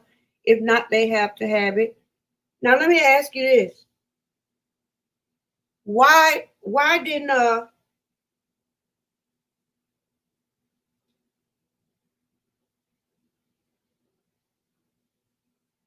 they Just tell us that. Why hasn't Idaho State hasn't said a peep about having a video of the camera in the woods and having somebody running out the front of the house? They haven't said a peep.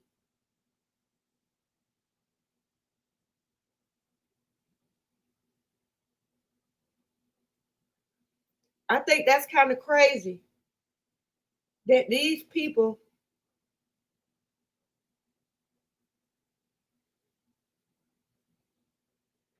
I think that's crazy that these people are telling us there was a camera in the woods and that they sent the camera to Idaho State Lab.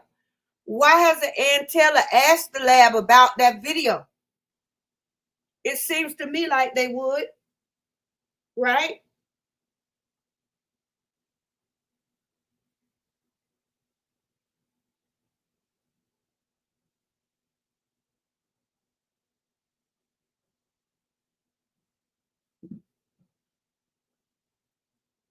Why would Ann Taylor not ask it? Why haven't we heard? Why isn't she asking for that?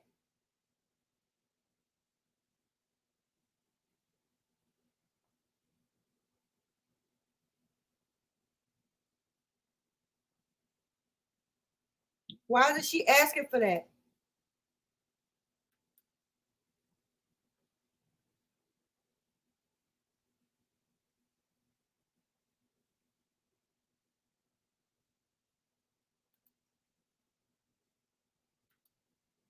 Now, one thing about it,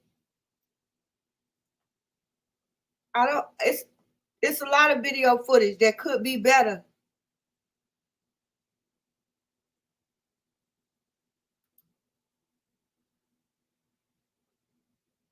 Could be better.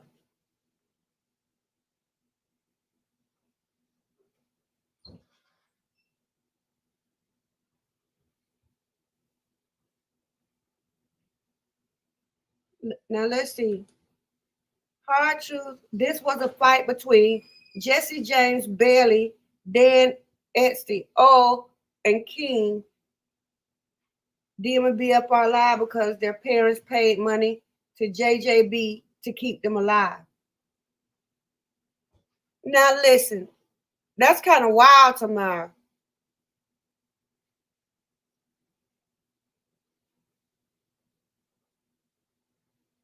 That's kind of wild there.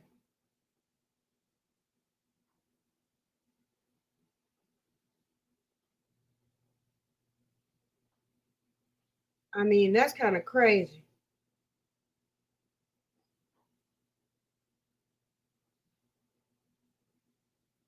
Now, how can that means the parents had to know from the beginning?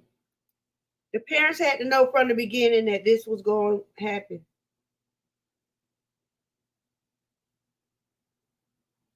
They had to know. All right. Shout out to Autumn.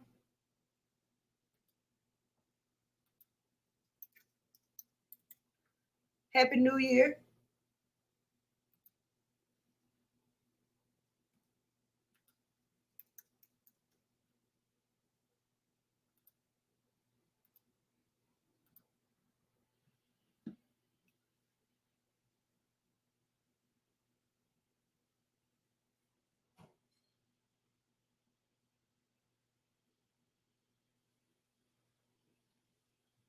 I don't know.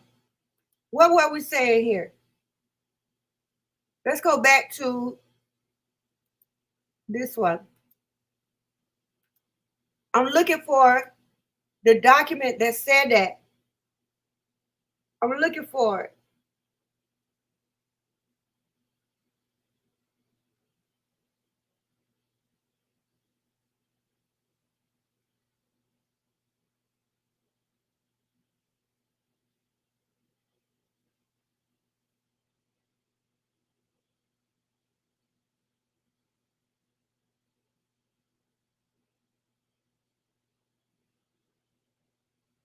All right.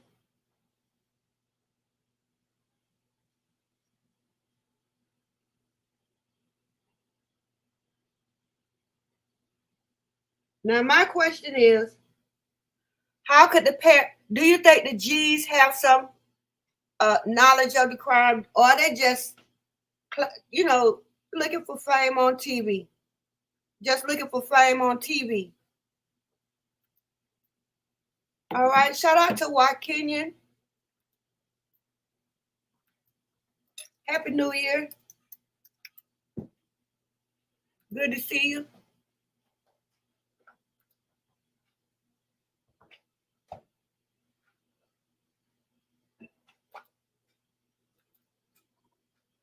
All right. Let's see what that was.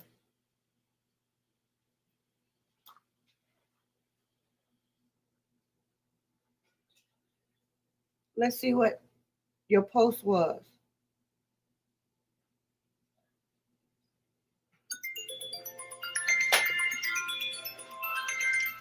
All right, let me see. I could have sworn I just saw Wakenian's post. Where is it?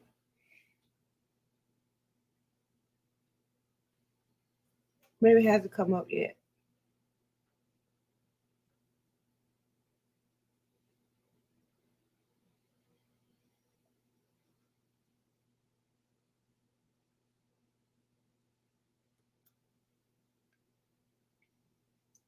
Okay, I had Wakenian up there and didn't read it. Let me go back. Hold on a second. Where is the post I just had up there?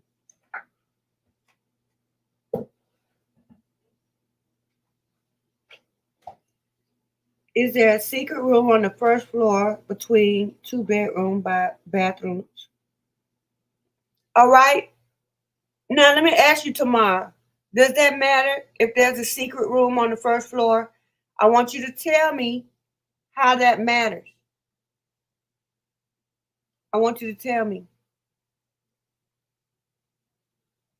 I want to know.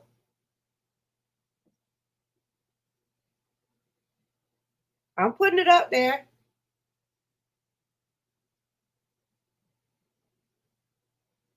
I'm putting it up there.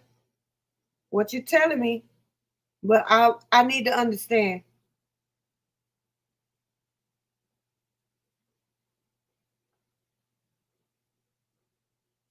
All right. The suspect could have hidden in the hidden room and escaped through the tunnel without anyone knowing. Yeah, I guess.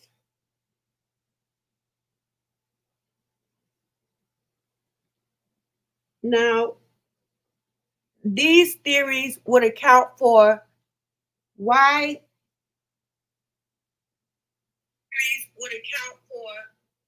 why there's no blood on the front or back door. Now, I do understand that now.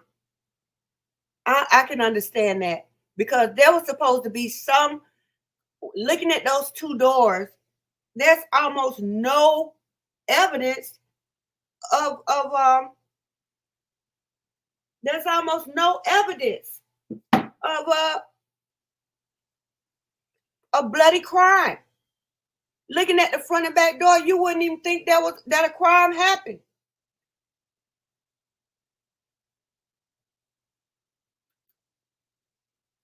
If that house was hidden, had a hidden room, it adds to the stash house theory. Yes, that's true.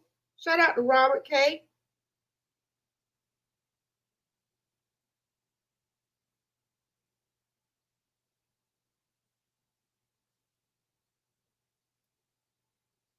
All right.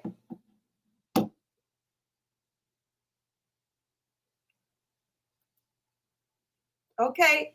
All you people that just got in here, please like the New Year's video. Welcome to everyone who just got in here in the past 20 or 30 minutes. You know, I appreciate you. All right. Robin said, I'm sorry I have to go. I'm in a lot of pain. I need to rest. If that's okay, Leslie, can you take over for me? Oh, I'm so sorry to hear that, Robin. I'll be checking on you after the live.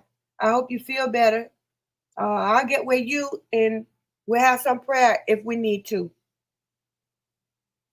All right. Thank you so much. All right, Les, you got it.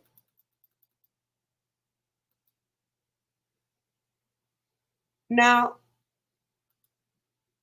this is the next thing I went to. I was looking for the older post. I think my stream and StreamYard is running a little slower than the one in YouTube. And so I don't know.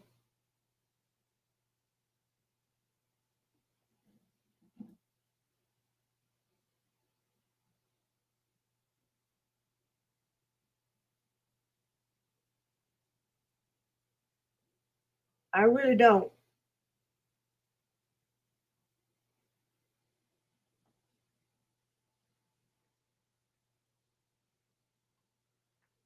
If house was hit, what has a hidden rule, it adds to the stash house theory.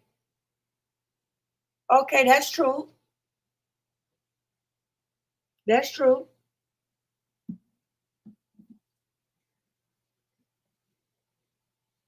That's true, Robert.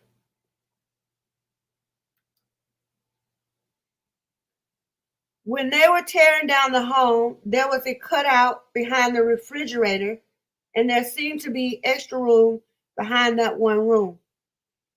All right, shout out to Susan.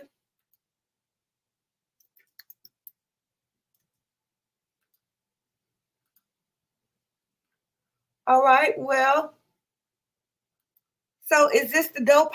I mean, this is common stuff for a dope house. What about the people that own the house?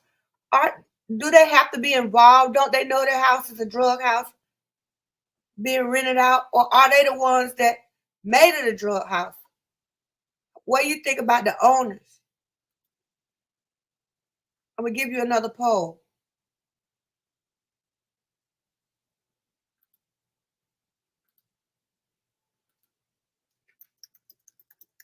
All right, here's the question.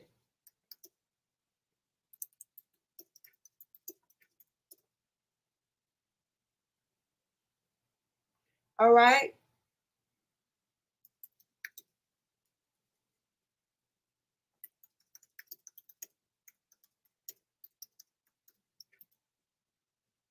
Now, what I mean by this question is, do did the owners of 1122 King Road create this drug house, or did the people that on the street just take it over because how easy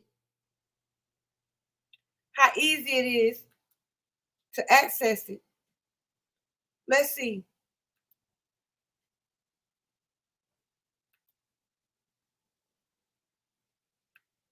Now let's see.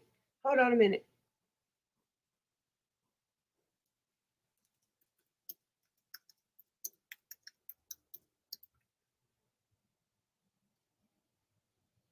I got something for you. Hold on.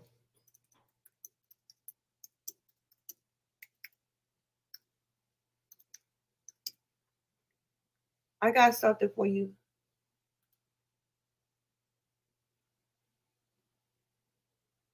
Hold on.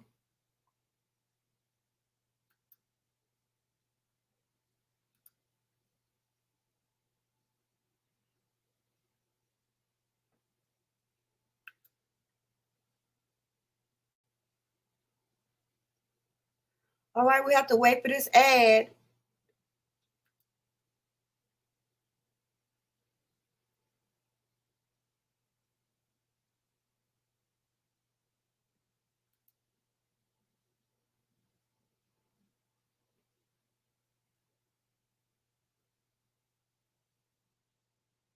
I have to agree with you there.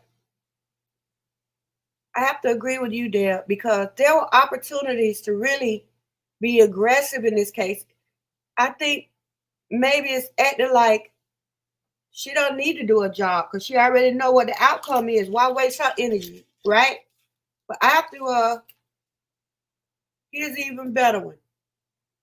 House gone and Taylor's a plant. I really, really have to agree. Because there were several opportunities to there have been several opportunities for her to step up as the defense team, and it hasn't been happening. I don't know why this is taking so long to play.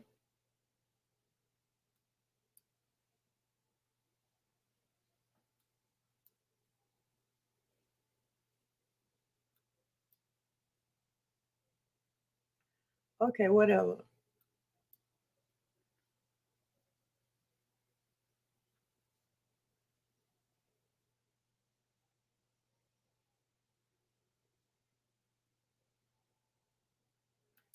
I want to play this one.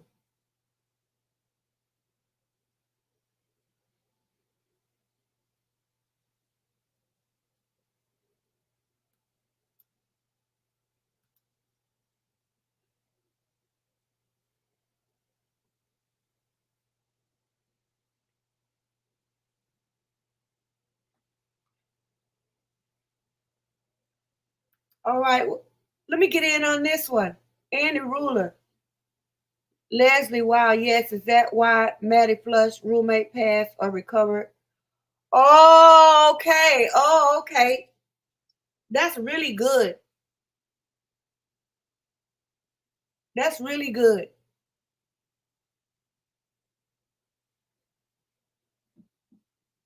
That's really, really good. Now, I can see that. I can see somebody passing out on drugs or dying from an overdose, and then they feel the need to I can see they feel the need to flush the drugs because they know they're gonna have to call the ambulance.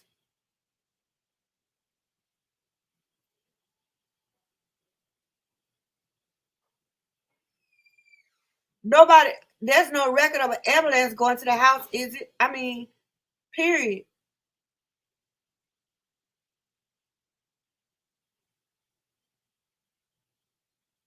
Yeah, you're right, Lori.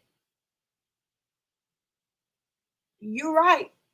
We're gonna have to go back to the drawing board on some stuff, because why would you, no matter what the layout of the house was, we have two things that we need to get to the bottom of. Number one, if there were multiple people in the house, who was that? We don't have any blood in front or the back.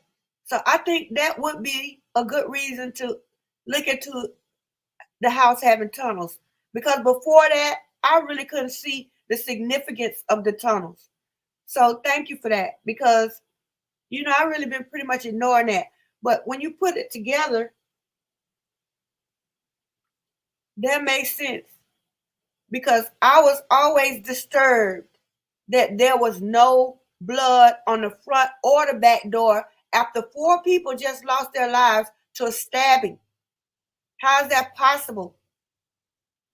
Either somebody cleaned up or whatever. Either somebody cleaned up or they didn't leave. That's not the way they left. That's not the way they left. That's what I would say. I would have to say that's not the way they left. And that Bethany left the front door open. That would have to be my conclusion.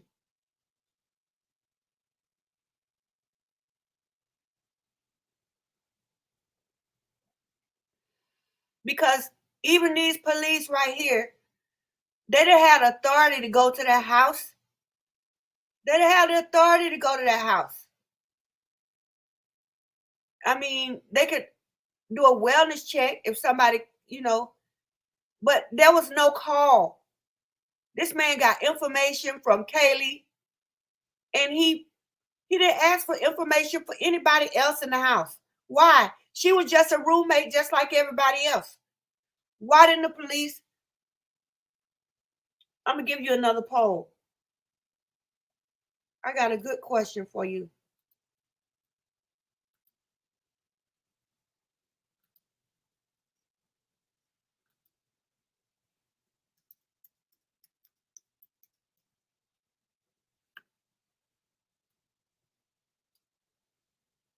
I got a real good question for you.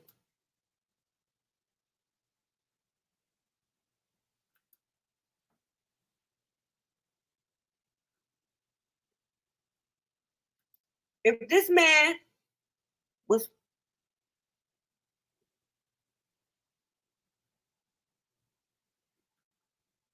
let me put the poll in.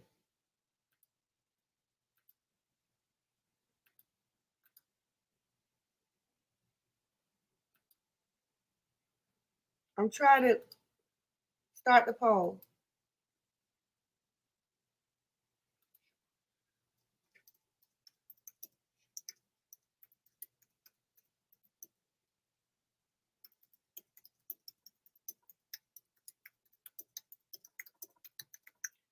All right, here's the question. Should Officer Rosendahl have asked for all of the licenses in the house? Because he only asked for Kaylee's license. Or maybe he shouldn't have at all.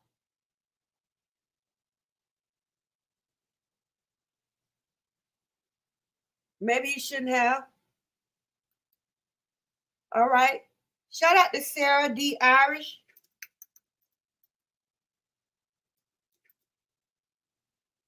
Good to see you. Welcome. All right. We got 72 views so far on this live and only 18 likes, y'all. I wanted to circulate. These are your opinions, right?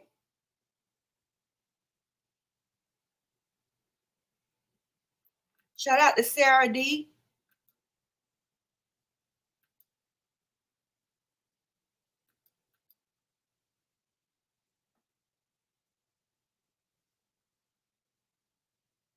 Now let's see what's going on here.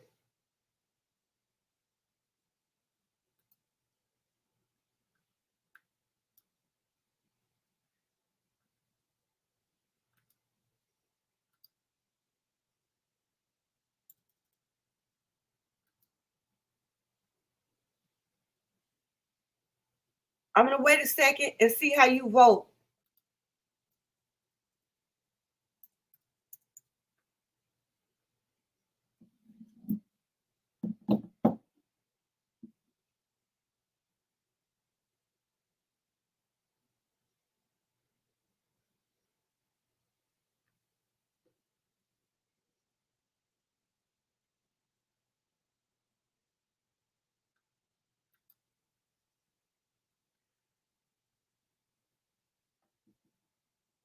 I can see the tunnels. I accept that. But I have to conclude that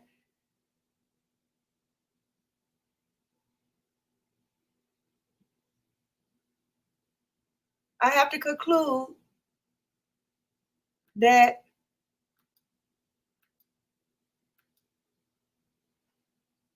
all right, hold on a minute. I need to see about something.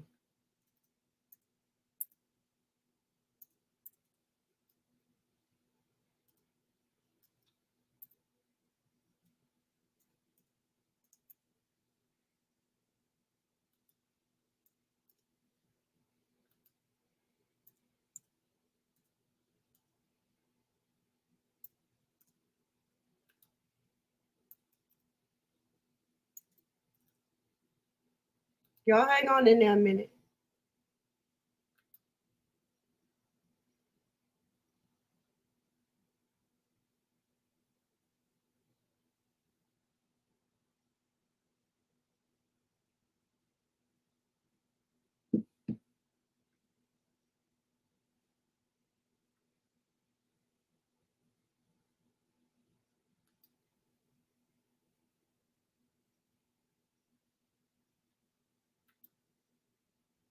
Annie Ruler. No, but probably true. Try. All right, I'm back. Let me get this off of here.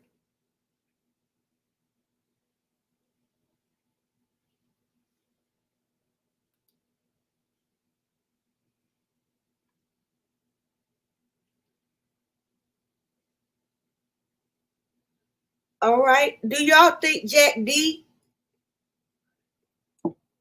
has done anything wrong? Has Jack D done anything wrong?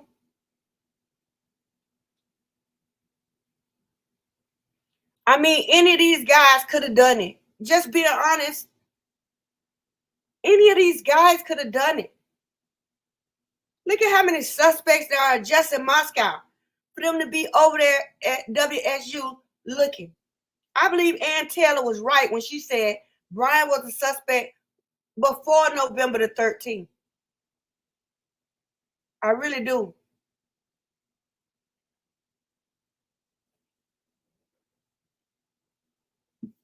I really do. I have to say that. And I believe my next video is going to reflect as much.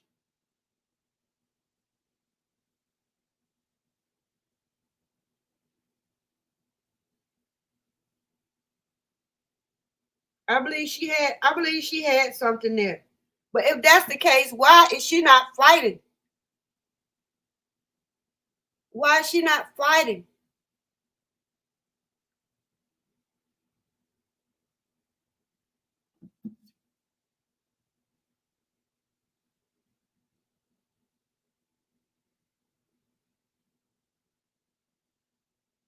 Why is she not fighting?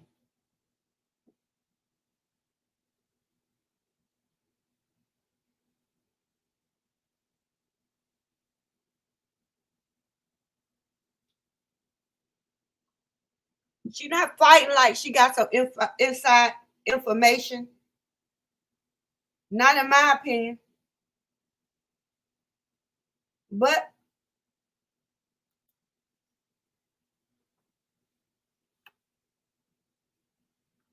shout out to Echo. Good to see you. Good to see you. You know you got it. Triple fours. Shout out to Echo. Did I give Robert K a shout out?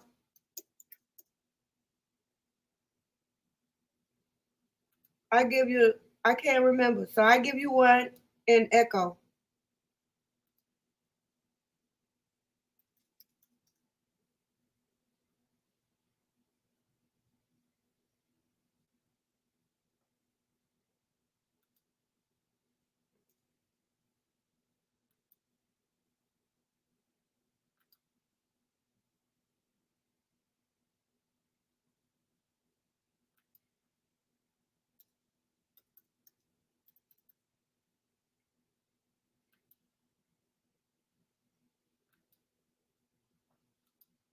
All right, let's have a look at this survey. See what you said. 82% said no. Well,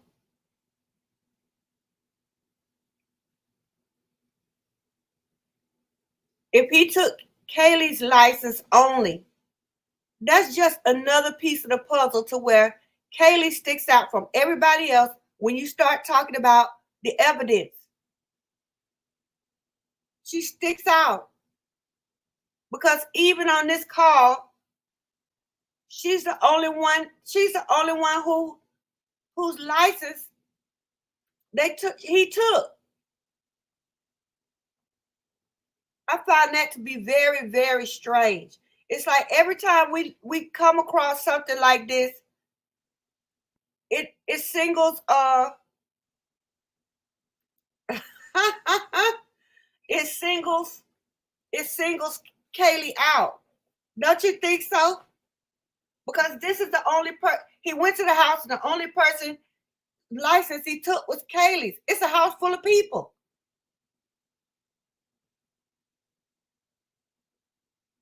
Oh, that's sad, truth and translucence. That's sad, isn't it? You about to make me feel emotional about it again.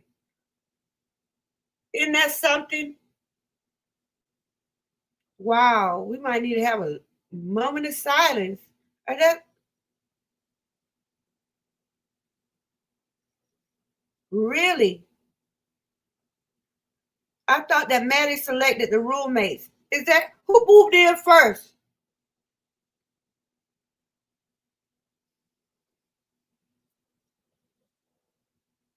I mean, it looks like Hunter is the man of the house, doesn't it? It looks like Hunter is the man of the house. Not Ethan when he was there.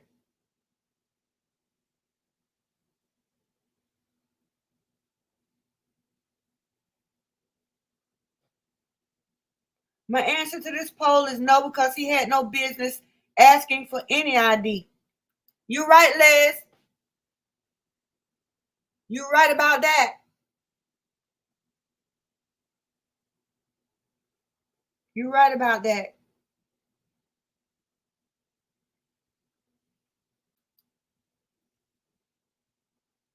I know Nancy's sis Grace is a mess, but early last December she said the house was targeted. They never had a change, or I think you meant chance, but made me think that she meant victims had been selected. She does have FBI sources. Yes, I do believe the house was targeted because of how many people in there, the size of the house, where it is. I mean, I think it was targeted because it was ideal for them to commit that kind of crime, to do that kind of murder. That's what I say.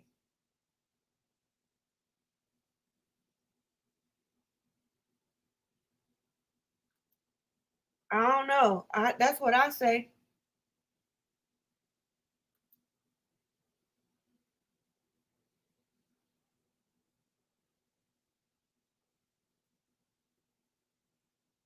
No, David Loach and David Barracola went to hospitals and sealed evidence.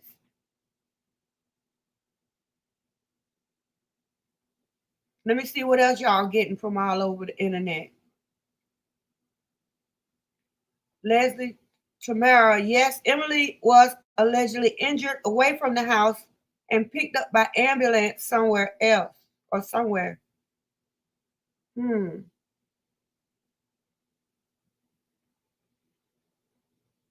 Shout out to Critical Thinking Cap. Much love to you. That's all right. Come on in and make sure you like the video. Thank you. Let me give you a shout out.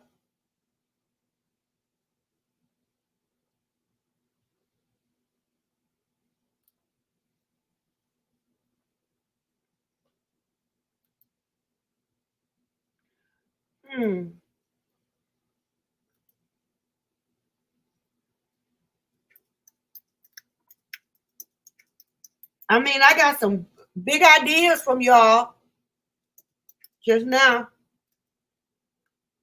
This is good because I didn't even think about that before.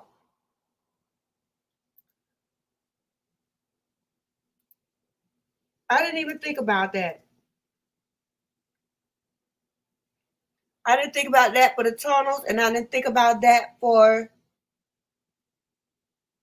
the I didn't think about that for the tunnels, and I didn't think about that for the car, asking about the car. I didn't think about that.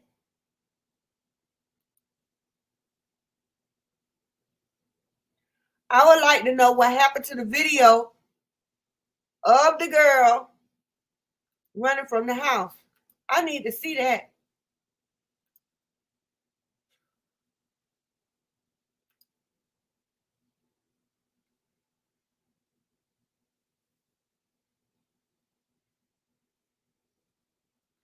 All right, let me find the body cam.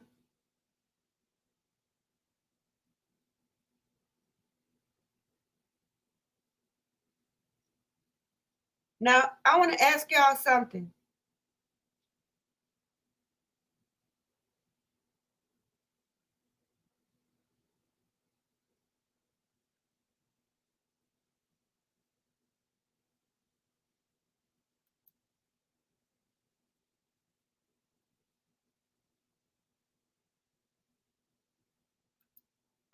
what Xana's mother is saying is irrelevant. Maybe it doesn't matter. Who was at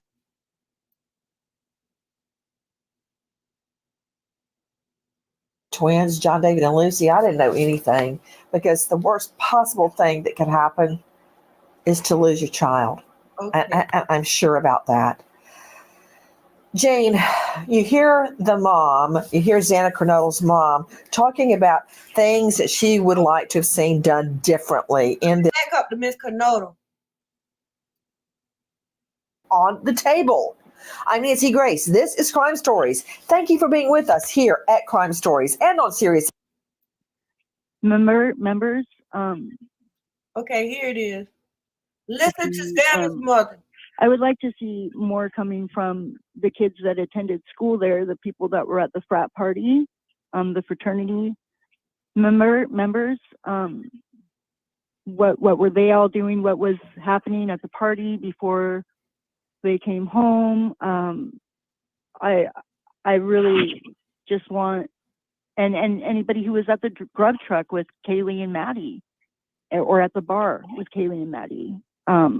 I would like to see answers coming from those people. It kind of bewilders me that we haven't heard anything from any of them, because they were the last people to see these kids alive. You know, I've got such an incredible panel joining us right now, but I want to go first to Jean Fisher, former chief deputy prosecutor Okay, let me turn in the volume Boise, up. Idaho. Now, I think that Miss Kernodle has her head on straight about this case. I feel like she really have her head on straight, because she said that her daughter, Mr. Kernodle is, well, I don't know if his last name is Kernodle. I guess it is. He's the only one that came and really acted like the house his daughter needed some safety. Here's a good comment for that. Truth and translucent, Xana fought for life with Natalie as she got knocked out at 2 a.m. You hear them at grub truck cheering for Xana. I don't know about 2 Davids went to hospital at 5 a.m. Whoa, now that's loaded. That's a really, really loaded. Really, really loaded. All right, let me get back to my video that I was looking for.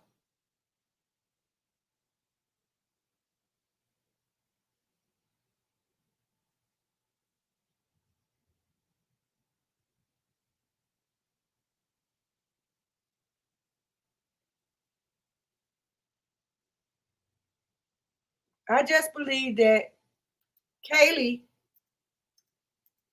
is a part of this whole thing, why it jumped off. I don't know why I have that feeling, but we know that Kaylee was at WSU.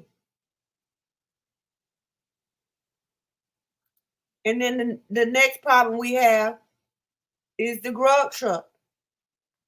This place there was so many people that could have been involved. Now, this is my opinion of the grub truck. Hold on, let me share. This is my opinion.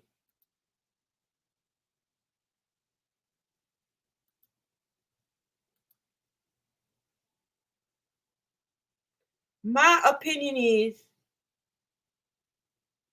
that hold on, let me get back to StreamYard. My opinion is that these people were at the grub truck at about 2 in the morning, when I believe stuff was already underway. The crimes might not have been over with or in process, but they were at least getting started. So I don't understand how these people could get back, could be standing at the grub truck smiling and laughing, and then a few minutes later they're at the house killing people. I think I would exonerate everybody that was at the grub truck. What you think about that?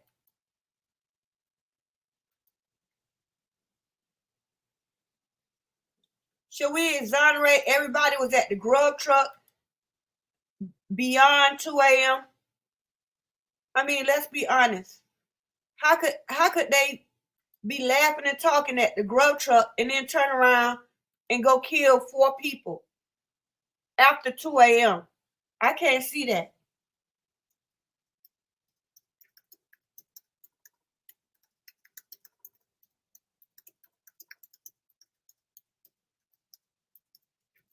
I don't.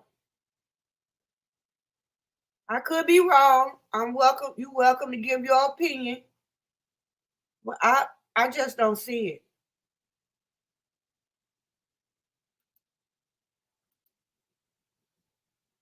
I really don't see it. Let me share.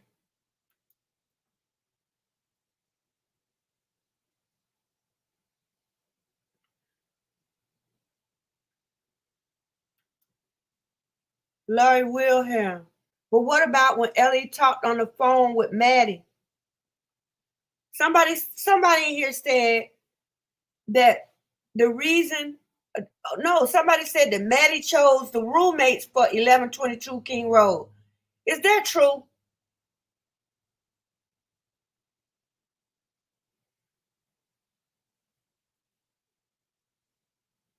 All right, critical thinking cap. I have examined, hold on.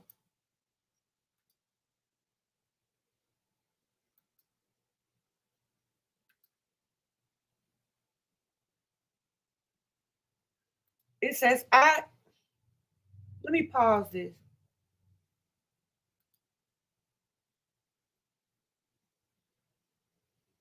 All right, I've examined over 50 body cam encounters from MPD and students from 2020 to 2023. There is only one where an officer takes a photo of someone's ID, and it's Kaylee's, 100%. I'm going to give you a brain critical thinking cap.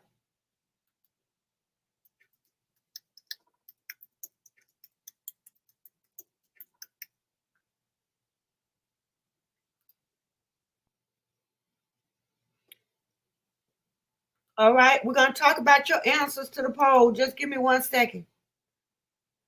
Because I want to know.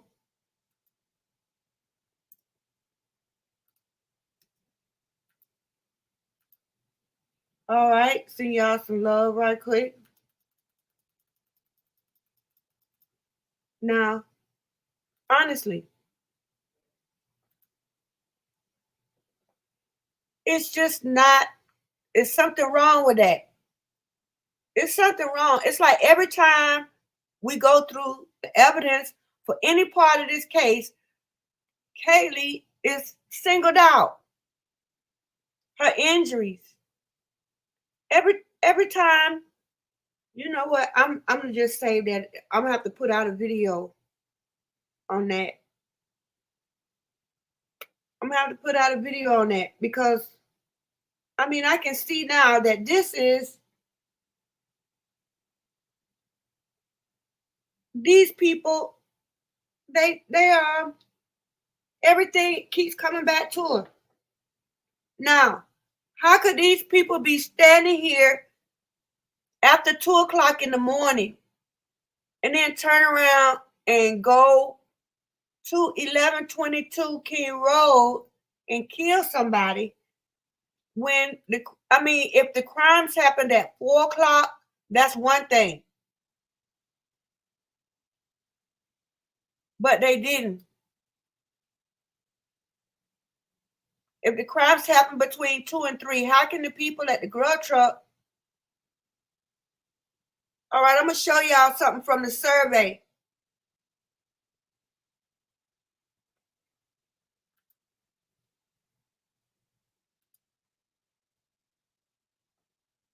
Check this out. The first question on the survey said, was Kaylee's return a coincidence? Let me see.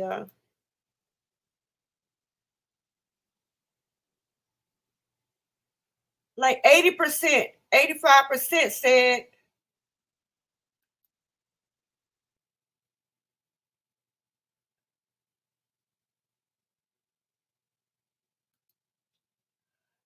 said no.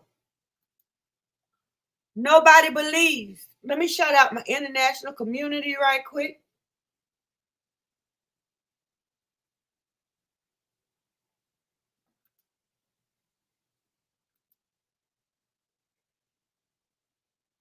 Now, this is what I'm saying. Nobody believes that Kaylee coming back was a coincidence. So we have to respect that.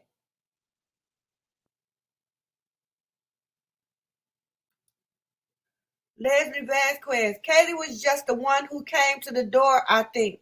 She had her ID ready for some reason. Yeah, that's what I said at first, Leslie. That's the first thing. That's what I said first, Les. First thing I said was, um, well, she's the one that came out there and spoke for the rest of the house. But I would be mad. I would be mad if I was the only one that took my ID and we got a house full of people. There was no noise complaint, and you gonna give him your license? I mean, why did he ask for it in the first place? If he was over there for noise, why did he just say turn it down? He was standing there cheese and all in her face and stuff. Right. There was no noise complaint there. Rosie was always around. He had a thing or had it. I agree. Let me give you a brain echo because he didn't even have any business over there. Shout out to Tetra 5578.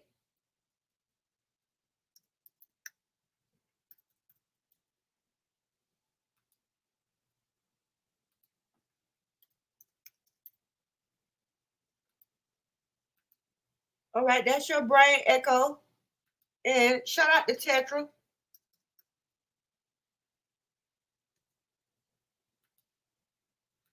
Much love to all of you. Happy New Year.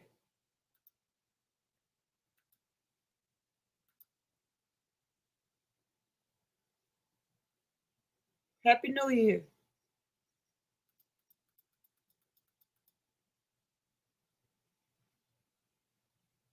All right.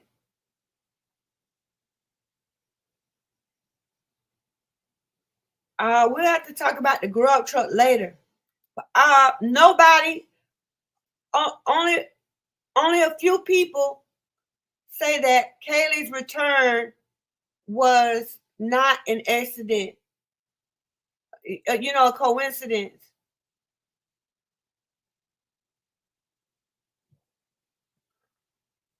But yet, I mean, where are we going with it?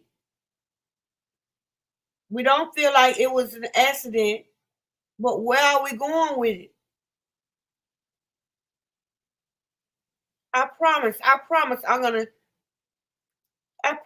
check my email after this live. I'm gonna do right today. All right. Shout out to Tetra. You gotta shout out Mocha. You see that? You don't deserve it. LOL. Mocha does not deserve.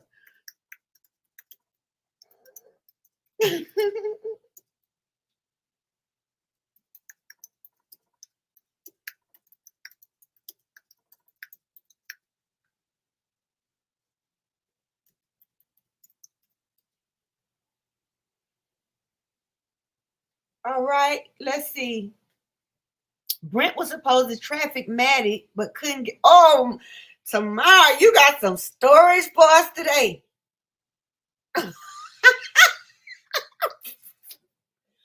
Tamara, you got all the stories, huh? All right. Let me put this one on the screen. This is even wilder than your last post. Brent was supposed to traffic Maddie, but couldn't get her away. Kate and M talking too much about drug and human trafficking. That is what Maddie told Adam and flushed drugs.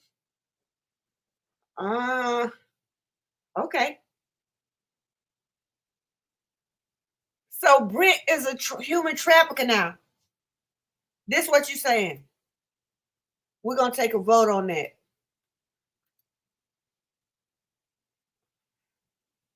We're gonna take a vote.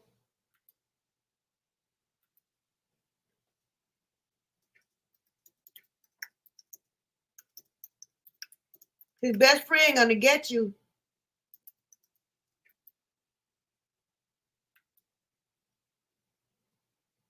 We're gonna have to check this one right here.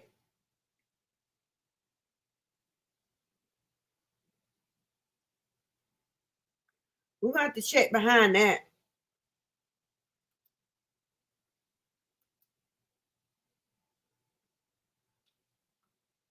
We're gonna have to check behind that.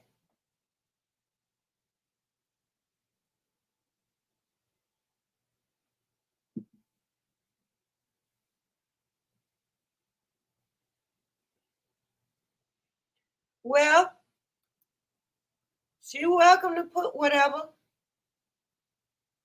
I'm good with that.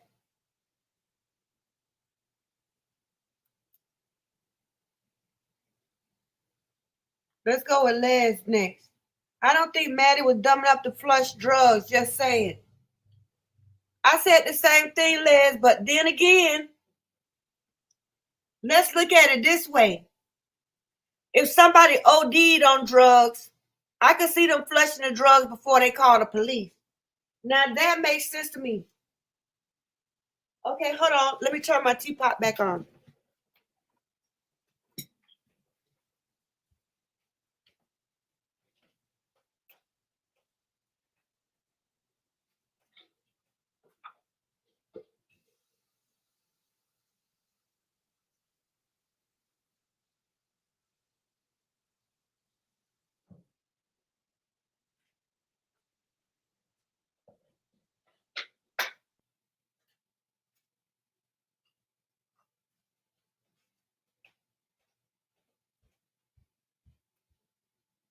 Did y'all put candy canes on your Christmas tree? Did anybody put candy canes on your Christmas tree this year? Where you could just go get one off there and eat it? I would like to know.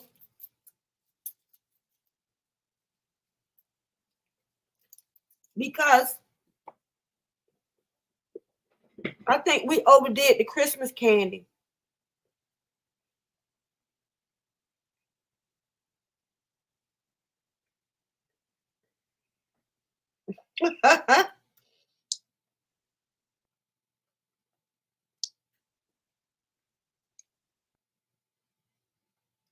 Private driver. See, you can't say she's trolling because Annie said making perfect sense.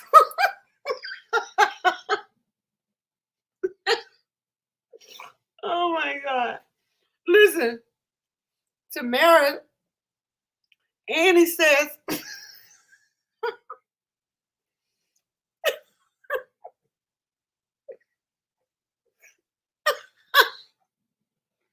Annie said that what Tamara is saying makes perfect sense. So right there, she does not it's not trolling, it's making sense to somebody.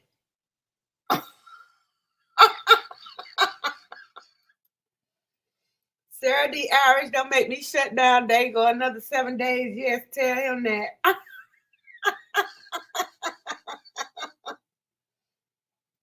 Yeah, I missed these lives too, Les. That first year was kind of rough, you know, because I had no idea what having a YouTube channel even meant. Less more to try to start one. And so I don't know. We doing pretty good here. I'm gonna try to break 5,000 today for y'all. Okay, if you know anybody that can subscribe, let them know. We only need 15 to make 5,000.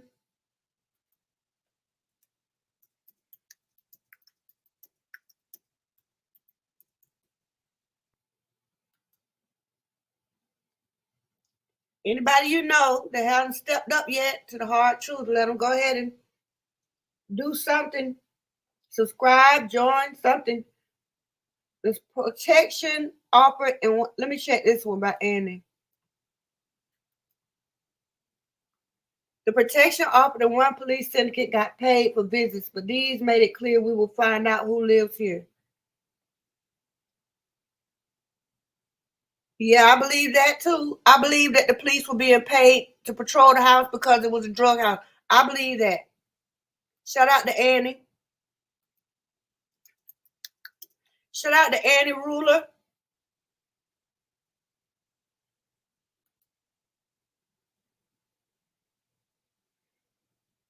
I believe that. I mean, we're seeing it with our own eyes. We're seeing it with our own eyes, right?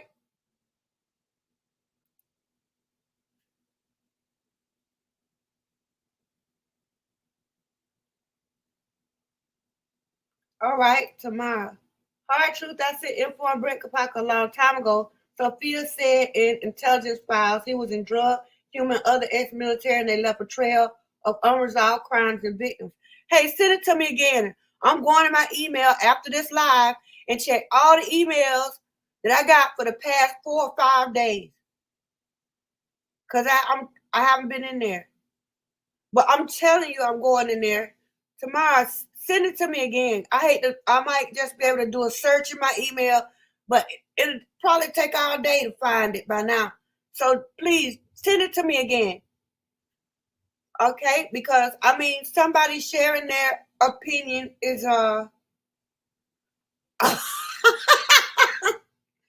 truth and translucent. Yes, she was that dumb.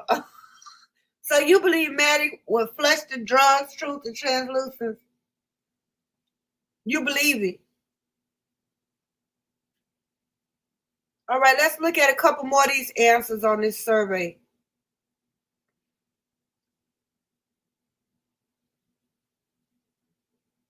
All right, this graph here, this first chart says, how did Kohberger become a suspect?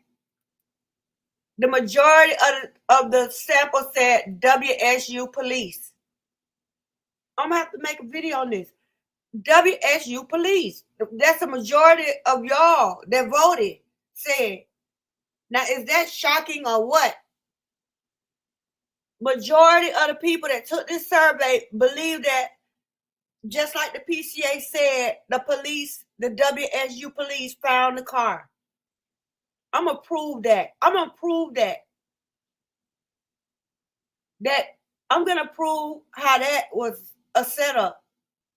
I might, with this information, I might even be able,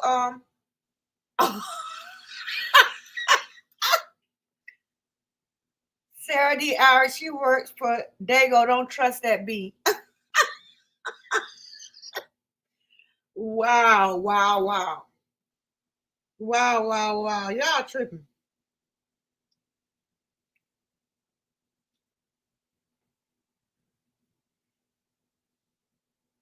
I told Tamara to cloud the truth 40 minutes ago. Oh my goodness.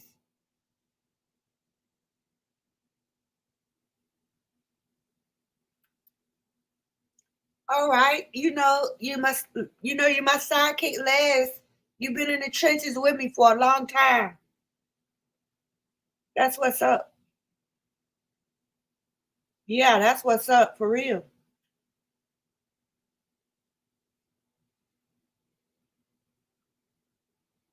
I appreciate all y'all. I hope you have a happy new year. I hope you have a prosperous 2024.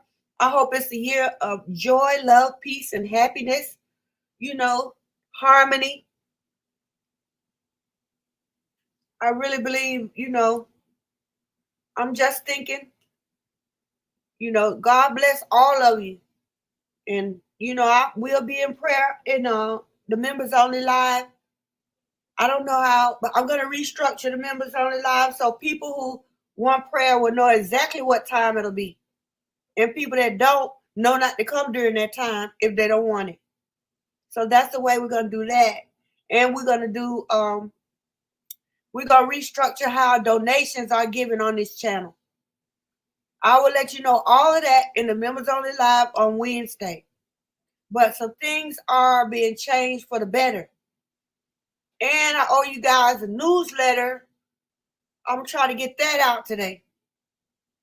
Start the new year right, and I may cut the newsletter down to every 2 weeks so I can keep up with you. All right? If you haven't liked this live, go ahead and do it so we can get some more extra views. Shout out to everybody watching on replay. Shout out to all my international viewers. Thank you so much. I appreciate you. We appreciate you. UK in the house today. I was looking for Scotland. I don't know what's going on over there. Don't make me come over there. All right. South Africa, Australia, Canada, Switzerland, Hungary. All right. I'm going to just say Russia and the Ukraine. Since I can say whatever I want now, you know, I want to see some peace, love, joy, and happiness for all of them over there. For everybody in the Ukraine and Russia and Hungary, all of them. And then I also want to give a shout out to Brazil, over here on the west side, Mexico. You know, God bless all of you. And remember, prayer changes things. Prayer changes things, for real. Don't forget, don't let that lapse. Yes, private driver is suspect, Laura Wilhelm.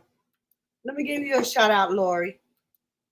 Shout out to Laura Wilhelm.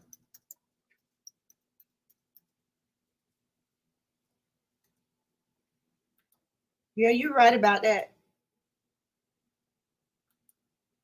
All right. 83% said no, Brent was not a human trafficker. 83%. You have to respect the numbers tomorrow. 83%. Tomorrow, you killing me.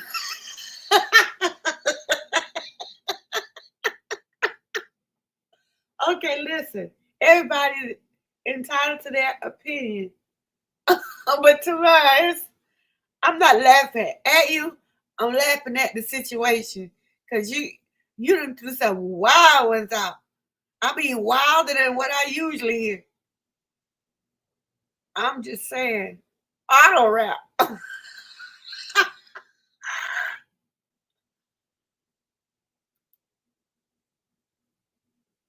Can I be enlightened? Because I'm not sure. I'm not sure how I should view this.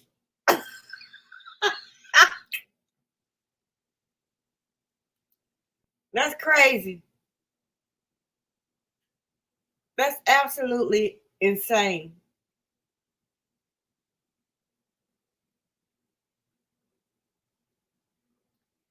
That's insane.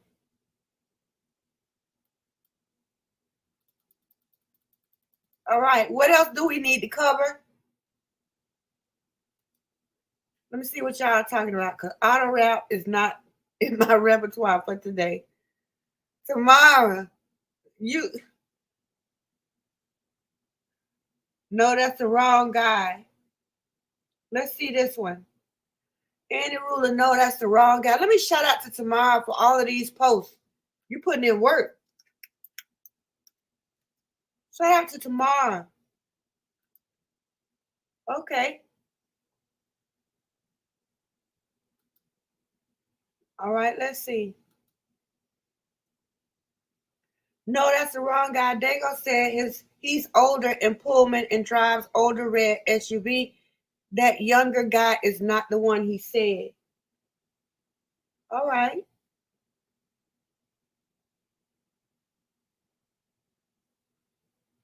I'm good with that.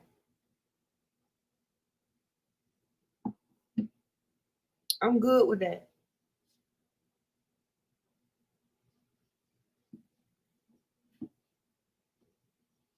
I'm good with that.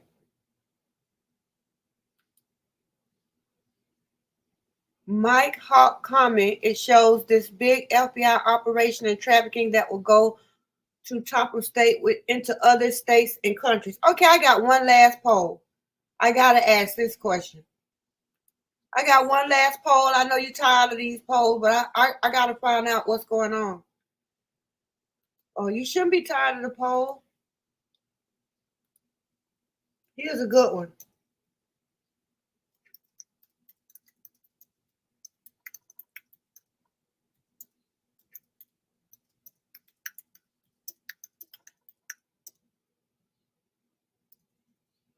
All right, here's the last poll.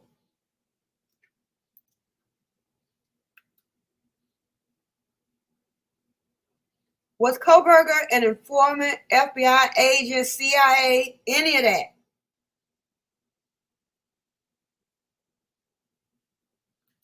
Anybody? I'm going to see what you say to this. Wow, wow, wow. Okay, we need some more people to vote on that.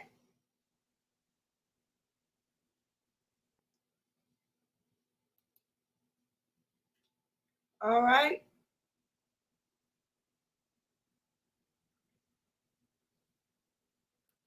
Shout out to Mountain Man.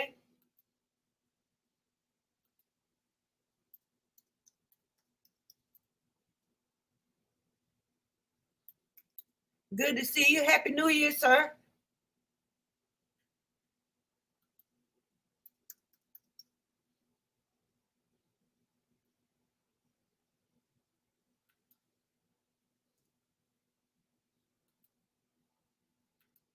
Happy New Year. Happy New Year.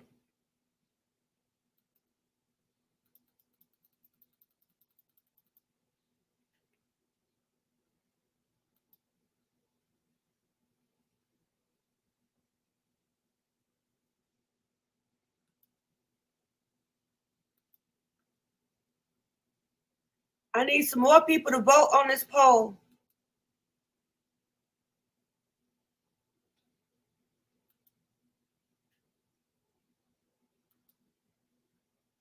But just from looking at these people, people believe that he's not just a student. Wow, wow, wow. Tamara, you did a great job today. I say thank you very much because you let us know exactly what was on your mind, gave us a lot of insight. Whether we agree with it or not, it was insight, right? I appreciate that. All right, I'm gonna give you a brain tomorrow because you came and you put it out there. I'm gonna give you a brain for today because you earned it. Y'all making me laugh with some of these posts. I just wasn't expecting that. I just wasn't expecting that. You know? No, I wasn't expecting that.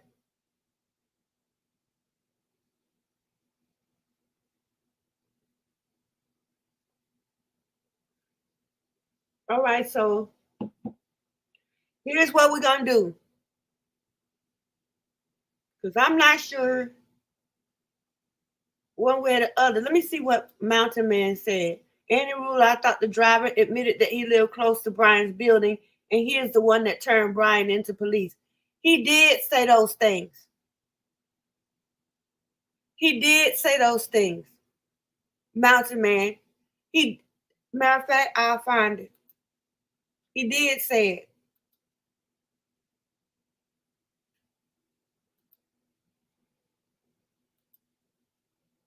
He did say it.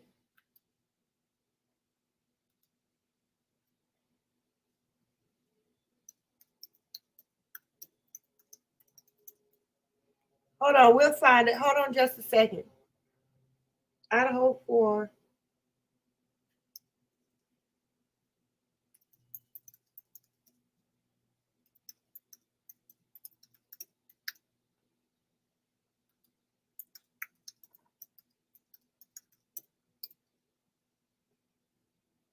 I need another system for these files.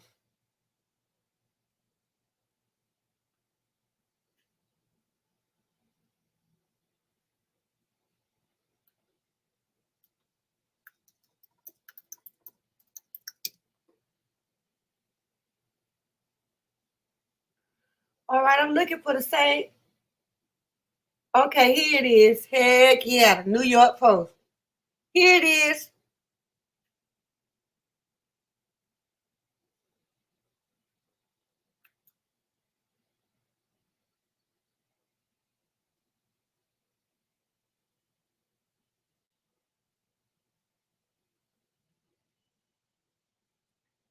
Here it is right here.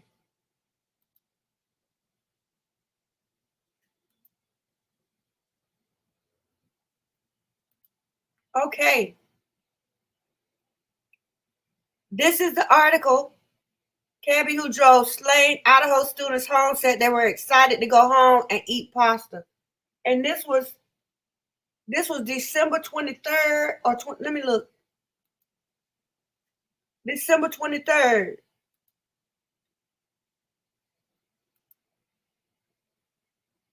Okay, this was published December 23rd for those who can't see it. All right, let me refresh my tea and then I'll read it. I'll read the parts that he said because you really are correct, Mountain Man.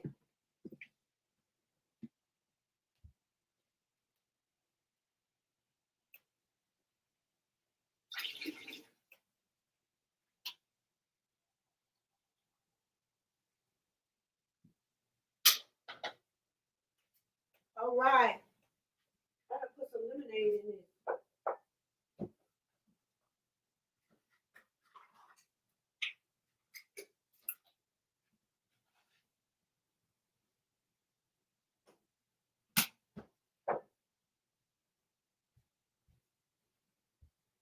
Now, I'm going to read what he said so we can go ahead and get the facts because this is what he said. A taxi driver who took University of Idaho students Kaylee Gonsalves and Madison Morgan home on the night of the Grizzly murders said the girls were super excited about going home to chow down on mac and cheese as he opened up about how the unsolved slayings have weighed on him. Speaking to the Daily Mail this week on condition of anonymity, the cabbie said he was likely one of the last people to see Maddie and Kaylee, both 21, alive.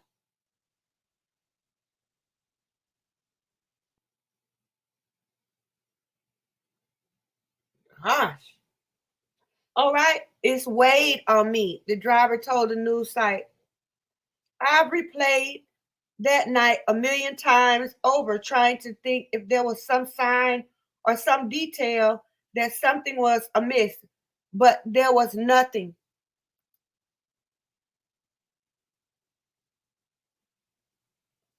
It's not lost on me that my job was to get these girls home safe, but that didn't really help this time.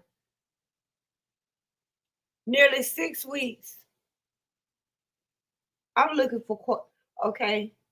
The driver who took Maddie and Kaylee home said he picked them up between 1:40 and 1:45 from outside the grub truck. And see, that's a lie right there. That's a lie right there because they were at the grub truck after 1:45. So he lied. Now let me go with the rest.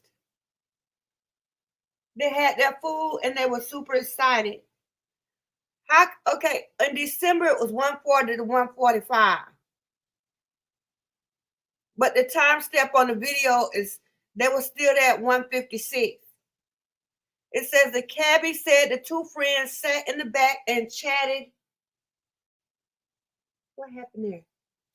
And chatted, but never mentioned anyone named Adam, who was invoked in a surveillance video earlier in the night featuring one of the girls.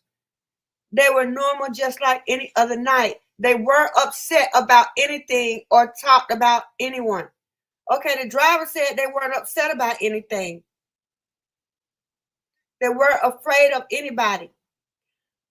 Okay, he said they weren't upset about anything. He said they weren't upset.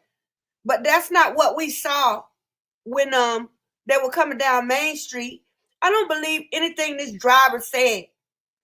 I don't believe him. And why would he talk to New York Post without giving his name, saying this stuff? Because it's lies. You don't put your name on stuff when it's a lie.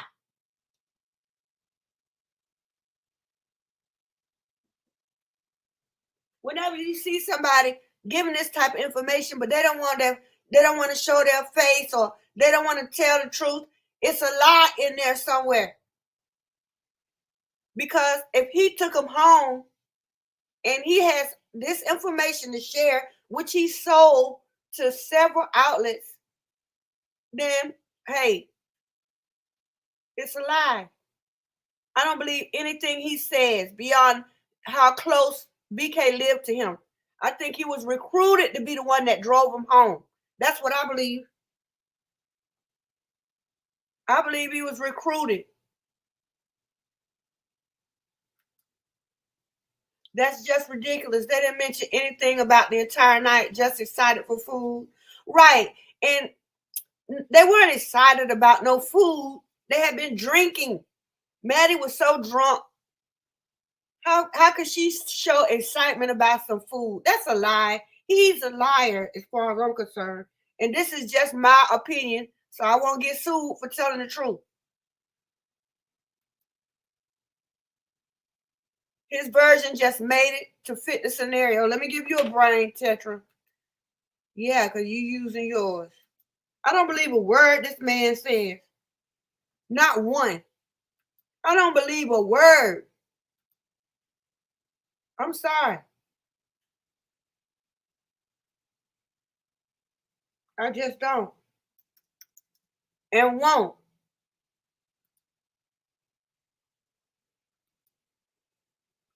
He just, these are lies. These are lies. Who would not want to be featured in the New York Post? I mean, that's a little step up from some of this other stuff. And then it says the driver recalled that he let Maddie and Kaylee, wait a minute. The driver recalled that he let Kaylee and Maddie out of the car on the street outside their home rather than in the driveway, and left without waiting for them to enter the residence. So he said he let them out in front of the house. Shouldn't they have a videotape of that? Don't the people next door have ring.com? Shouldn't they have the driver on camera? He said he let him out on the street in front of the house. Outside their home. That's right there in front of the house.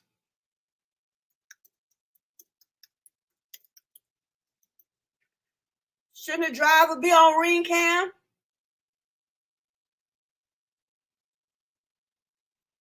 Shouldn't it be on ring cam though? That this guy, don't you find it strange that they don't have no footage? They're not showing no footage of Maddie and Kaylee going home. Deb Tudoro, you got a brain. This is what I'm saying. You can't trust this guy. In my opinion, you can't trust this guy. He should be on some footage somewhere. They're telling us that he took them home from the grub truck. We got footage of the grub truck. We got footage of Taylor Avenue. We got footage of everything except the house. I don't believe a word of it. I don't believe a word that comes out of his mouth, and that's just my opinion. I'm not, being slanderous or whatever. I'm just saying, shout out to Star Sourcer. That's what's up. Much love to you. Good to see you. Good to see you.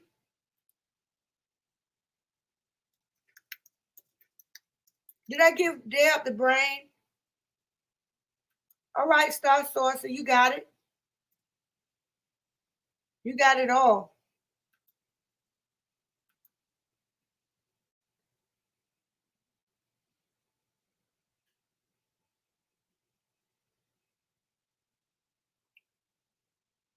I don't understand why nobody.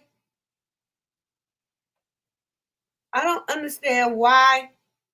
And then everybody's talking about this gag order. What gag order? Everybody's saying whatever they feel like saying. And then when it's convenient, all of a sudden the gag order comes back in the conversation. Let me tell you what happened to people that's keeping up with this case. All right, you can be you can be, you can be following the case, and then people will go out and listen to some strange stories, familiar spirits, God only knows what. And then always, if you don't adopt that stuff, they'll get gone. Let's say somebody goes to another channel, or they go to TikTok. They will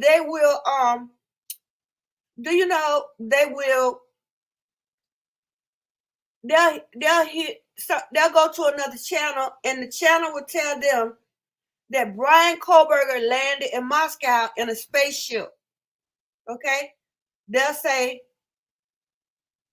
it's exactly what it is. As a matter of fact, you read my mind, Star Sourcer. Did I give Deb the shot, the brain? Hold on, Deb.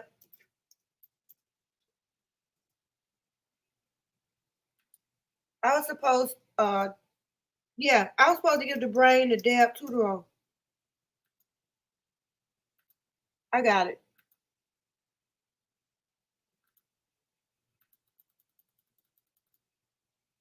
All right. Now, let me go back to my example. Now, just imagine that somebody went to a channel and they said Bryan Kohberger landed in Moscow on a spaceship.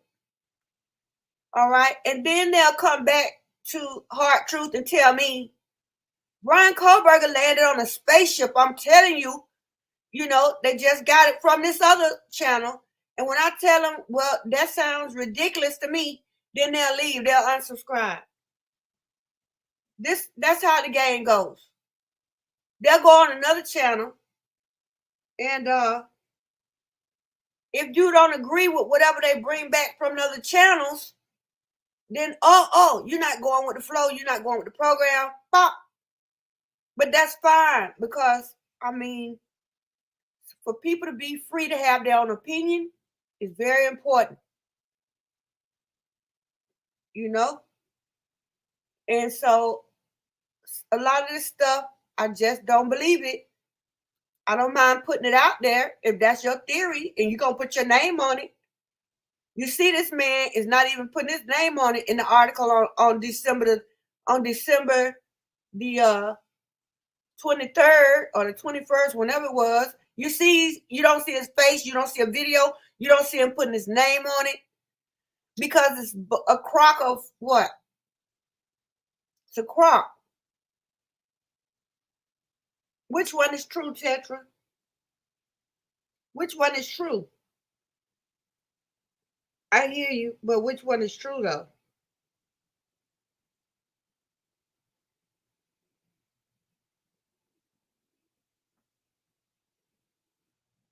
And how do you know it's true?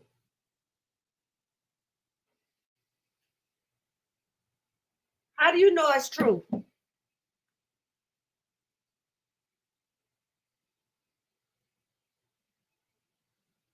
Yeah, it's true. Somebody will go to another channel and somebody tell them Bryan was a surgeon, or he was working on a cure for some disease. They'll come back and tell you that. And then if you don't adopt it and start putting it out there as fact or as a possibility, you're not going with the program. That's why I took all the ads off of this channel, so I can put what I want to put. And I'm not going to advertise something. I'll put it out there if you're going to put your name on it. but I'm not going to endorse it as the truth or a likely possibility from my own personal point of view if I don't believe it. And I don't believe anything that is I don't believe anything about this driver. I don't. I just don't. And so that's that. All right, Tetra. Yep. Don't forget the G's. Not just law enforcement, Les, the G's. I'm going to give you a brain, Les, just because I feel like it. Shout out to Les Vasquez. I'm going to give you a brain. Yeah, I don't know what they think this is. I don't know what they think this is, but I'm getting ready to wrap this live up in about 20 minutes. If you haven't liked the video, please do so. We have, let's see, 97 views. And I know a lot of people have already come and went. But if you're still in here and you haven't done so, I'd appreciate it.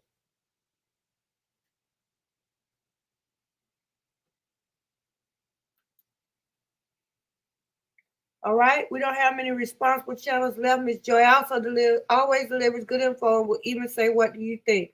That's right. Thank you. I'm going to give you a brain for that too.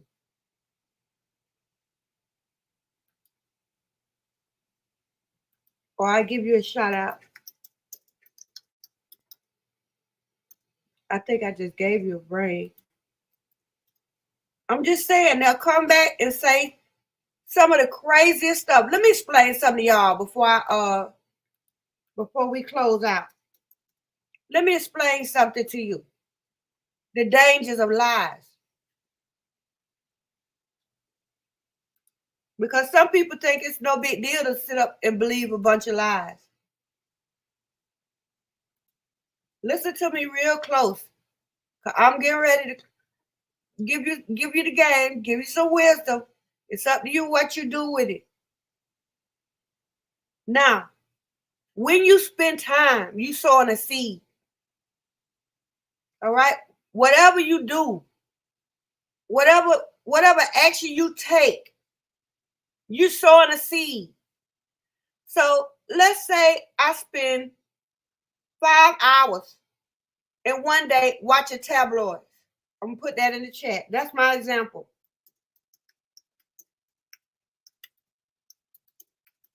If I spend 5 hours watching tabloid news, that's my example. I'm putting it in the chat. Just hear me out right quick. Then that means I sold 5 hours of my 24-hour day into letting people lie to me. So I'm sowing into lies. I'm not sowing money. I'm sowing, and some people are sowing money. Because when I, how can I say this? If I spend 5 hours listening to videos and podcasts and reading newspaper, online articles that's telling me lies all day or just for a few hours a day, I'm sowing a seed.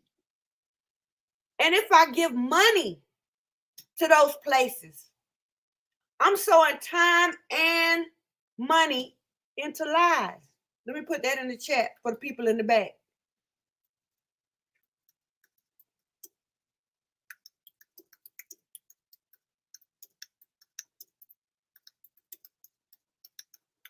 Okay, somebody that might say, hey, I'm in, I don't deal in this and I don't deal in that, but every once in a while I will sneak over here and read the biggest tabloid in the grocery store while you're in line. They put that stuff in the line where you can see the headlines and buy it. Wherever you spend your time and money, you sowing a seed. I want you to understand that. So if I go and watch a show like what's a news outlet where hardly, it's never true. It's always some foolishness. All right. I don't want to say TMZ because some of the stuff in TMZ is true. But let's just say I watched a bunch of stuff that's not true 4 or 5 hours a day. I'm sowing a seed into that. Then if I go in my pocket, I'm investing. I'm investing time and money into lies. So what do you think you're gonna get back? You're gonna get a lying spirit back. And so when you in your regular real life, you're gonna have people lying to you all the time. You're gonna be lying. You're gonna be living lies in different, sporadic events. Why? Because you sow seeds of lying. You sowed seeds to lies. You gave 30, 40 hours a week to listening to lies. So you sold time into it. And some people be really breaking them off. So you sowing time and money into a lying spirit. So when you get in your real life, people can lie to you. The man get up in the pulpit can lie to you. You go to the psychic, they can lie to you. Why? Because you sow into lies. And stuff that ordinarily can't go down, it can go down for you because why? You invested in it and you get a return. What you think the return is on a bunch of lies all day? More lies. More lies. Now, when you try to keep it clean, whenever people associate something with a church or the Bible or God or anything, they automatically assume that should be some non-profit charity. They're working for the Lord. What they need with my help or my finances or whatever. That's true. That it is working for the Lord and don't nobody pay like God. But what I'm saying is, look at the choice of where you invest in your time and money. I'm not even just talking about true crime. I'm talking about investing your time and money in lies for any genre, not just true crime. When you invest your time and money in a lying spirit, you reap a lying spirit. Your life lies to you. When you out of order, your life ain't gonna never tell you need to change. Why? Because you got a lying spirit hoovering over that you financing every week. So that lying spirit is gonna lie to you about everything. Even when you need the truth, if you try to get the truth and go to church, you're not gonna get the truth because you sowing into a lying spirit every week. It's not complicated. If I take an orange and I peel the orange and eat it, and I take the seeds from that orange and throw them out there in my backyard, an orange tree is gonna come up. What you think gonna come up? So you might think, well, I can watch whatever I want to. I can invest my money, my time into it. Hard to. You just mad because these people getting super chats running up in the thing, and you might be getting donations, but you ain't really getting no super chat or whatever. First of all, when y'all give me super chat and whatever, that's for YouTube. That's really not for us. That's for YouTube. Anytime somebody take 30% of something, that's a very high percentage. Would you take out a loan for 30% interest? Would you take out a loan for 30% interest? If you would, then whether you wouldn't mind telling people to spend their money on super chat. You wouldn't mind. If that's cool with you, listen to me. I'm just telling you how it is now. If you don't see nothing wrong with running behind a 70% profit, whether you take out a loan with 30% interest. In the Bible, they call that usury. I mean, that's a title loan.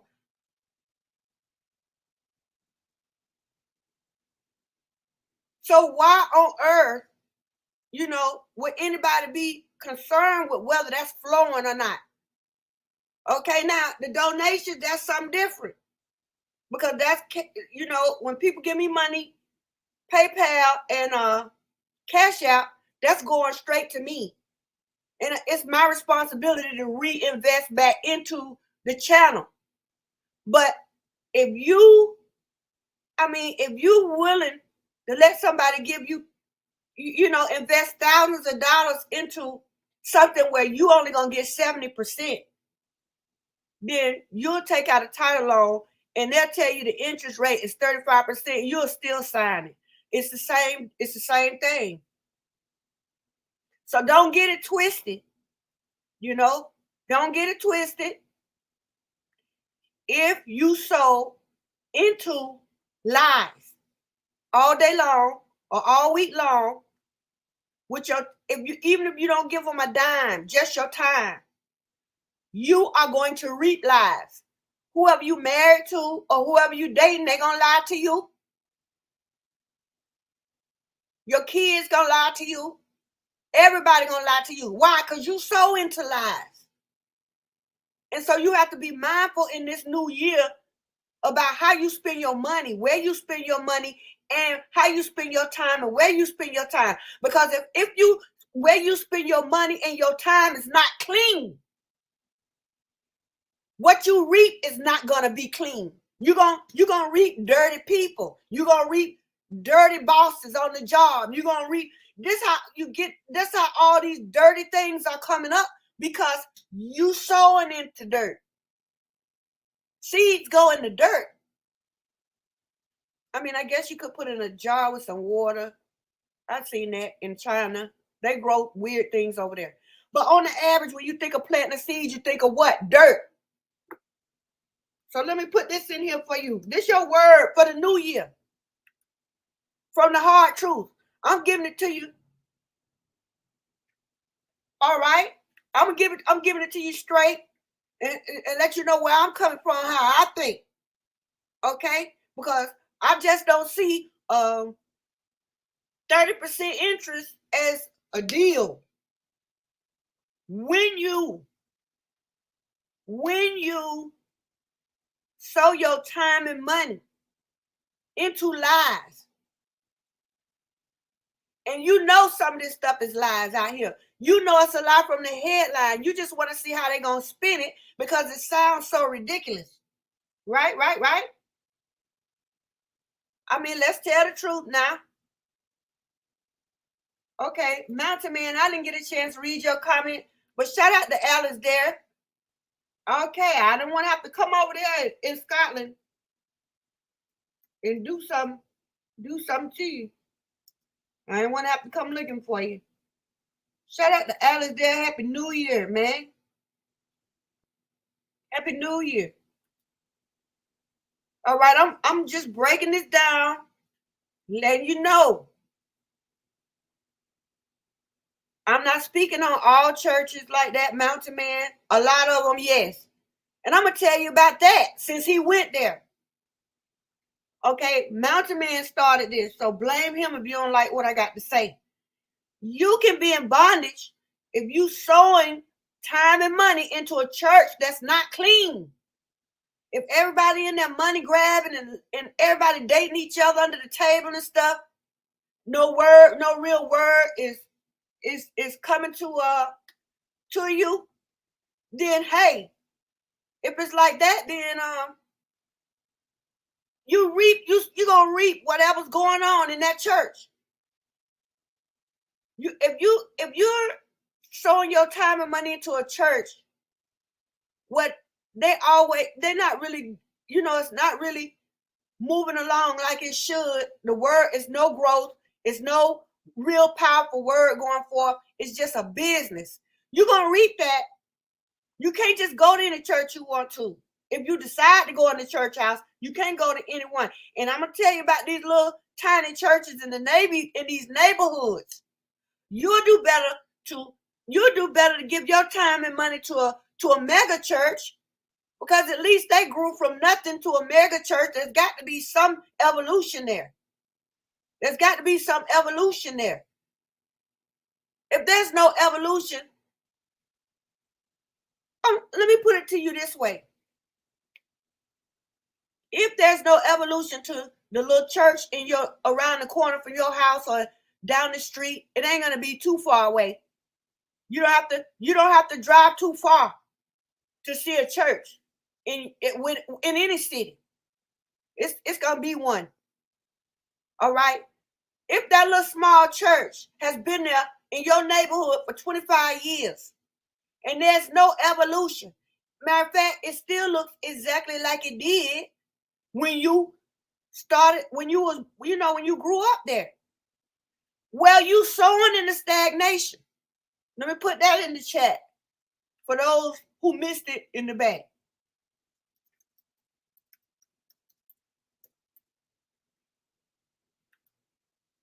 You sowing in the stagnation.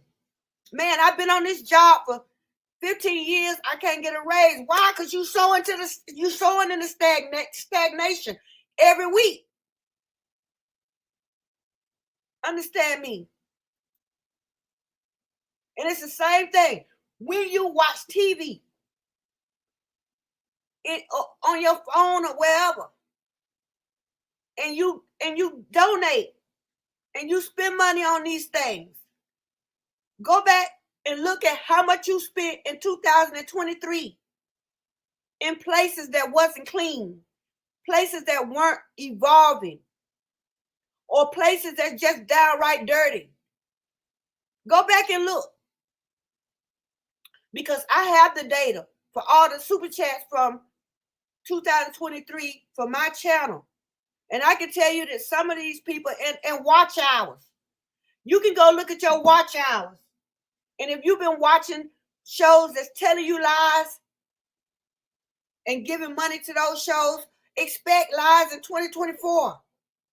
If the church, there's no evolution. If there's no evolution, well, then you sowing in the stagnation. You wondering why you can't get a raise or they won't promote you because you sowing in the stagnation. You sow.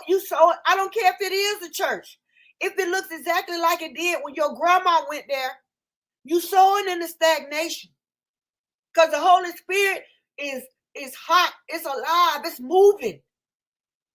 You know, it's inspiring. It's motivating. It's alive. And when you put something that's alive into something that's stagnant and not moving, it becomes a prison to that person. So what I'm telling you is, if you sow time and money into something that looked the same way it did 3-4 years ago, 10 years ago, 20 years ago, and it's people telling you lies wherever you sowing time or money. Because when I say sow, I don't just mean money. I mean time. I mean time before money. You are sowing into some things, and however you living today is a result of where you spent your time and money a year ago, 6 months ago, 10 years ago.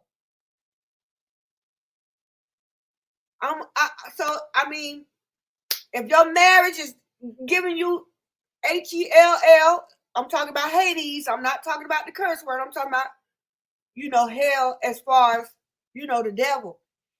If that significant other is driving you nuts, slapping you, trying to choke you out, let's be real. Married ladies, if you got somebody that's talking to you, calling you names, trying to slap the teeth out your mouth, or already done slapped them out, trying to choke you and stuff, you sold into that. You sold into an environment of no progress and lies. Because I'm sure whoever doing that to you didn't tell you from day one, if you hang around me, I'm going to try to choke you out. I'm going to hit this over here and then look at you like you the devil, and then I'm going to try to choke you. And then when I sober up, I'm going to tell you I'm sorry. Or some of them doing it raw. They ain't even intoxicated. Why is this happening to you? I'm telling you why it's happening. You let that in. You let somebody that came to you as a lie in. And you sold time and money into them. And sometimes you don't really have to be an expert at this stuff. You don't have to be a spiritual guru or a psychic to know. Common sense, you reap what you sow. I'm coming, Alice, there. I'm coming over there to Scotland. I'm going to see exactly what you're doing over there. I'm coming over there and see exactly what you're doing, Alice, there. But I'm just telling the truth. And if you can't handle the truth, then that's why you got so many lies in your life. Because you don't want nobody telling you the truth. Okay, tell you a lie and make some profit off it.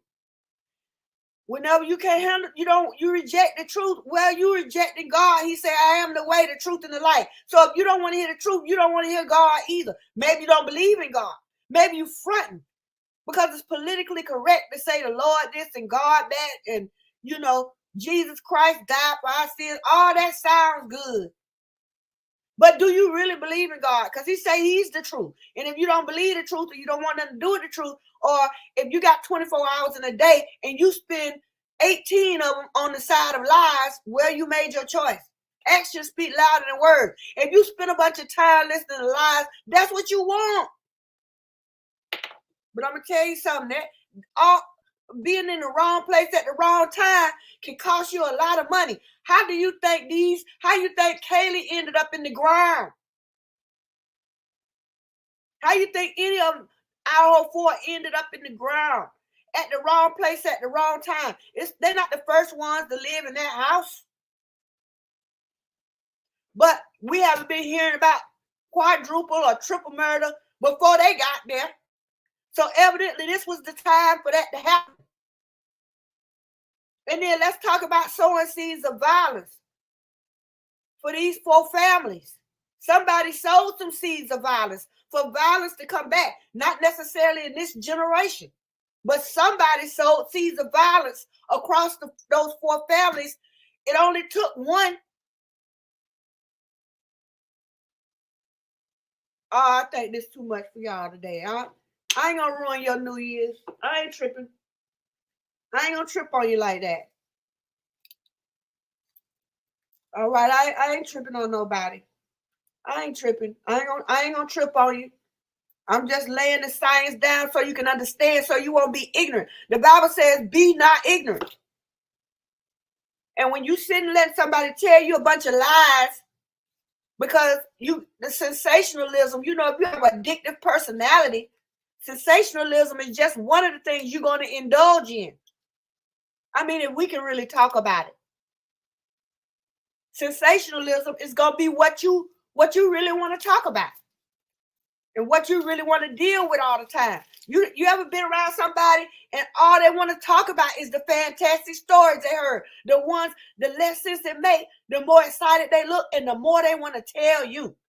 They start the conversation out with, girl, let me tell you, girl, boy, let me tell you. Wow, you ain't gonna believe this. No, I sure am not, and you shouldn't be believing it either. Now, hold on, let me refill my tea, because we got to break. We got to get out of here, but we got a good group here. I see you, Laurie. Shout out to Laurie. Laurie Wilhelm.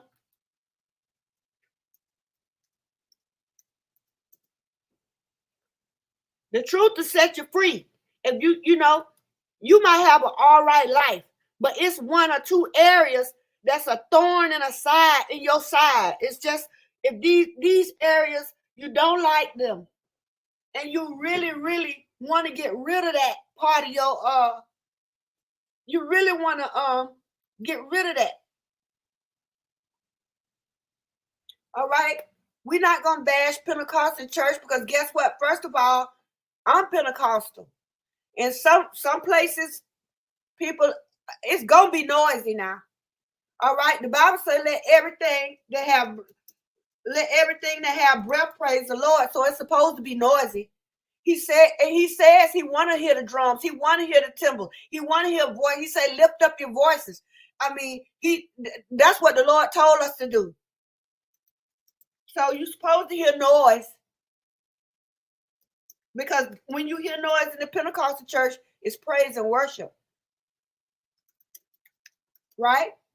So If you're in a church and you're doing what you're supposed to do, you're supposed to hear noise. I don't know about the floor rolling, but you're supposed to hear noise in a church. The Bible says, make a joyful what?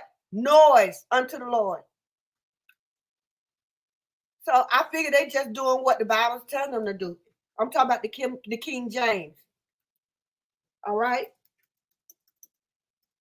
Somebody post that. Somebody post it, put that in the chat. Make a joyful noise unto the Lord. Somebody write that as a comment so I can put it on the screen. And we can leave out from that right there. It says, the Bible says, make a joyful noise unto the Lord. Serve the Lord with gladness. You understand? Come before his presence with thanksgiving. So let me explain that right quick, because you know I'm Pentecostal.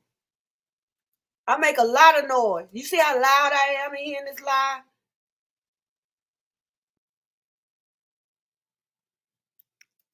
That's all right. I know how to do it. I'm going to leave that as your scripture. Because I'm trying to tell y'all something. And some people just, not going to accept it. That's fine. But like I said, you don't have to believe the truth for the truth to be the truth. It's Psalm 100. I think you're supposed to have noise in church.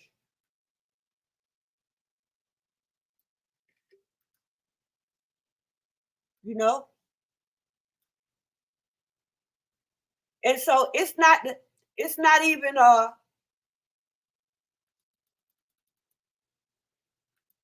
some of y'all need to make some noise. Some of y'all need to start making some noise to the Lord.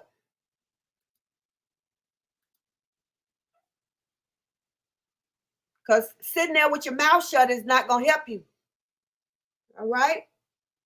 I'm just telling you the truth. All right? Every church, regardless of the denomination, because it's only one God. Pentecostal, Baptist, Methodist, Muslim, Catholic, it's only one God. Only one God we got to answer to. And he loves to hear, as a matter of fact, thank you, Leslie. Thank you. You're supposed to have noise. Thank you, Tetra. That's what it is. There you go. Let me get Tetra a brain. Saul couldn't even, he had an evil spirit. The only way he could get rid of it is if David played music. Look at the Psalms. You think David was quiet when he was making the Psalms? All that is music. All of the Psalms is music. Now, y'all, Laurie, let me give you a brain. You and Tetra. I mean, the Lord asked for. All right, hold on. Who am I giving a shout out to? I'm giving it to Laurie and Tetra. That's right. Okay, hold on. I'm just saying.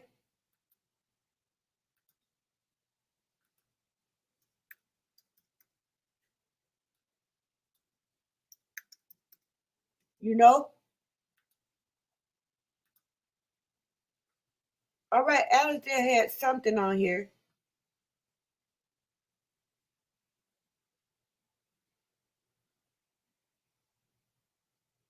This is interesting. All right. Alistair said, I don't know what I am, but I was brought up knowing the story of Jesus and some of the Bible as I got older. All right. Shout out to Alistair. It's okay. There's only one God. I don't care what denomination you are. I was raised a Pentecostal, but I'm not limited to being a Pentecostal worshiper. I'm my own person. I talk to the Lord for myself. And when I come to him, I don't come to him as a Pentecostal. I come to him as myself. So these denominations don't matter to me. I can tell if you believe in God or not. I really don't want to know what denomination people are when I meet them. I don't care. It's only one God, and either you believe him or you don't. A lot of people don't believe God. They're not going to admit it, but they don't, and that's fine. It's a free country. It's free will.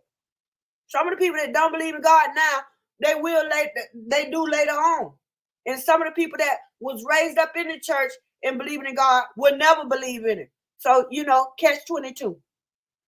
But as I was saying,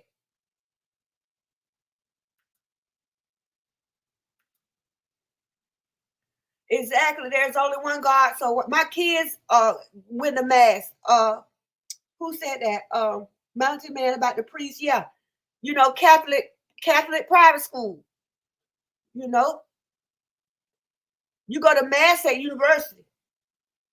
My university they do. That's the only time I ever went to mass was in college. At the university, because that's on my mother's side. My grandfather, on my mother's side, they're Catholic.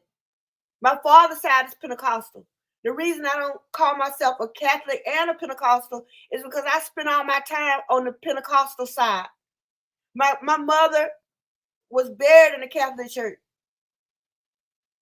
My mother taught Sunday school at a Catholic church. When she died, she was teaching Sunday school at a Catholic church in Florida. And so, I mean, just a lot of my mother's side of the family is Catholic. Her father, my grandmother, all of them, they're Catholic. But I never went to a Catholic church with any of them in my life. I never went to Catholic church with any of them. I always went to the Pentecostal church. That's just the way it happened. So that's the Lord's will. On my mother's side, I went to some Methodist churches sometimes, but I never went to a Catholic church with anybody on my mother's side. And it's a lot of them, at least half of them are Catholic. All right, so exactly, there's only one God. So why are there thousands of religions telling us how to praise and worship God? It's thousands of different religions because there's thousands of different cultures.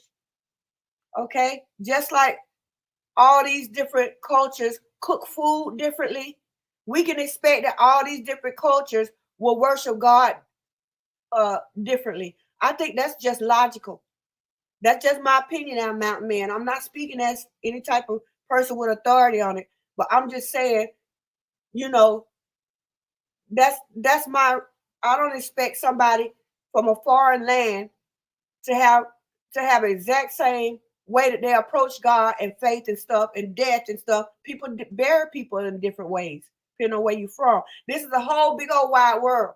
That's why it's so important to me to include the international community in what I do, because we need different perspectives. We need to know what Scotland has to say. We need to know what Brazil has to say. We need to know what South Africa has to say, not just our own perspective of it. Because when we have the worldview, we got everybody at the table saying, we got everybody at the table. There it is. We got everybody at the table, with different perspectives, and we can get a lot more done like that. We can get a lot more realistic answers when we got the worldview. All right. If you're the type you don't want to hear nothing about the world, just what's going on in your state or your country or whatever, that's fine. Maybe that's all you can handle, or maybe that's all you want to be bothered with. But when you step up to a worldview, look at why, this is the only platform I'm on is YouTube. I don't try to talk about true crime on any other platform. I don't play my videos. I don't play them and have lives and do that on. I don't even have a TikTok account. I don't do Instagram. And the reason why is because YouTube is a world platform. The software is world class. And the way it's built, you can build a community. I like the way I can build a community on YouTube. That's good enough for me. So I just stick with YouTube. We might have bumped heads with the money bag situation and how this should be structured. But overall, I have respect for YouTube. If I didn't, I wouldn't be here. All right? So that's that. If I endorse Facebook and TikTok and all these other places and try to perform there, I'm saying I respect those platforms, and I don't. So I'm not gonna open up shop somewhere and I don't respect the business. When I go on Facebook, I go on Facebook when I have to. When somebody from my family is notifying me and it is stacked up and I got about 30 notifications, I have to go in there. And so once I get in there, all I see is naked people with their private organs hanging out, private parts hanging out. I'm bombarded with that when I go on Facebook. And I don't want that in my mental. I feel like I walk away feeling like I've been assaulted mentally when I go on Facebook. So, just to even get to the little page I got, it's terrible. So I don't set up shop to do a live or anything else on Facebook. Let me tell you something about discernment. You see a lot of churches on Facebook. It's probably 100, 200 million churches on Facebook. But yet there's pornography freely on Facebook.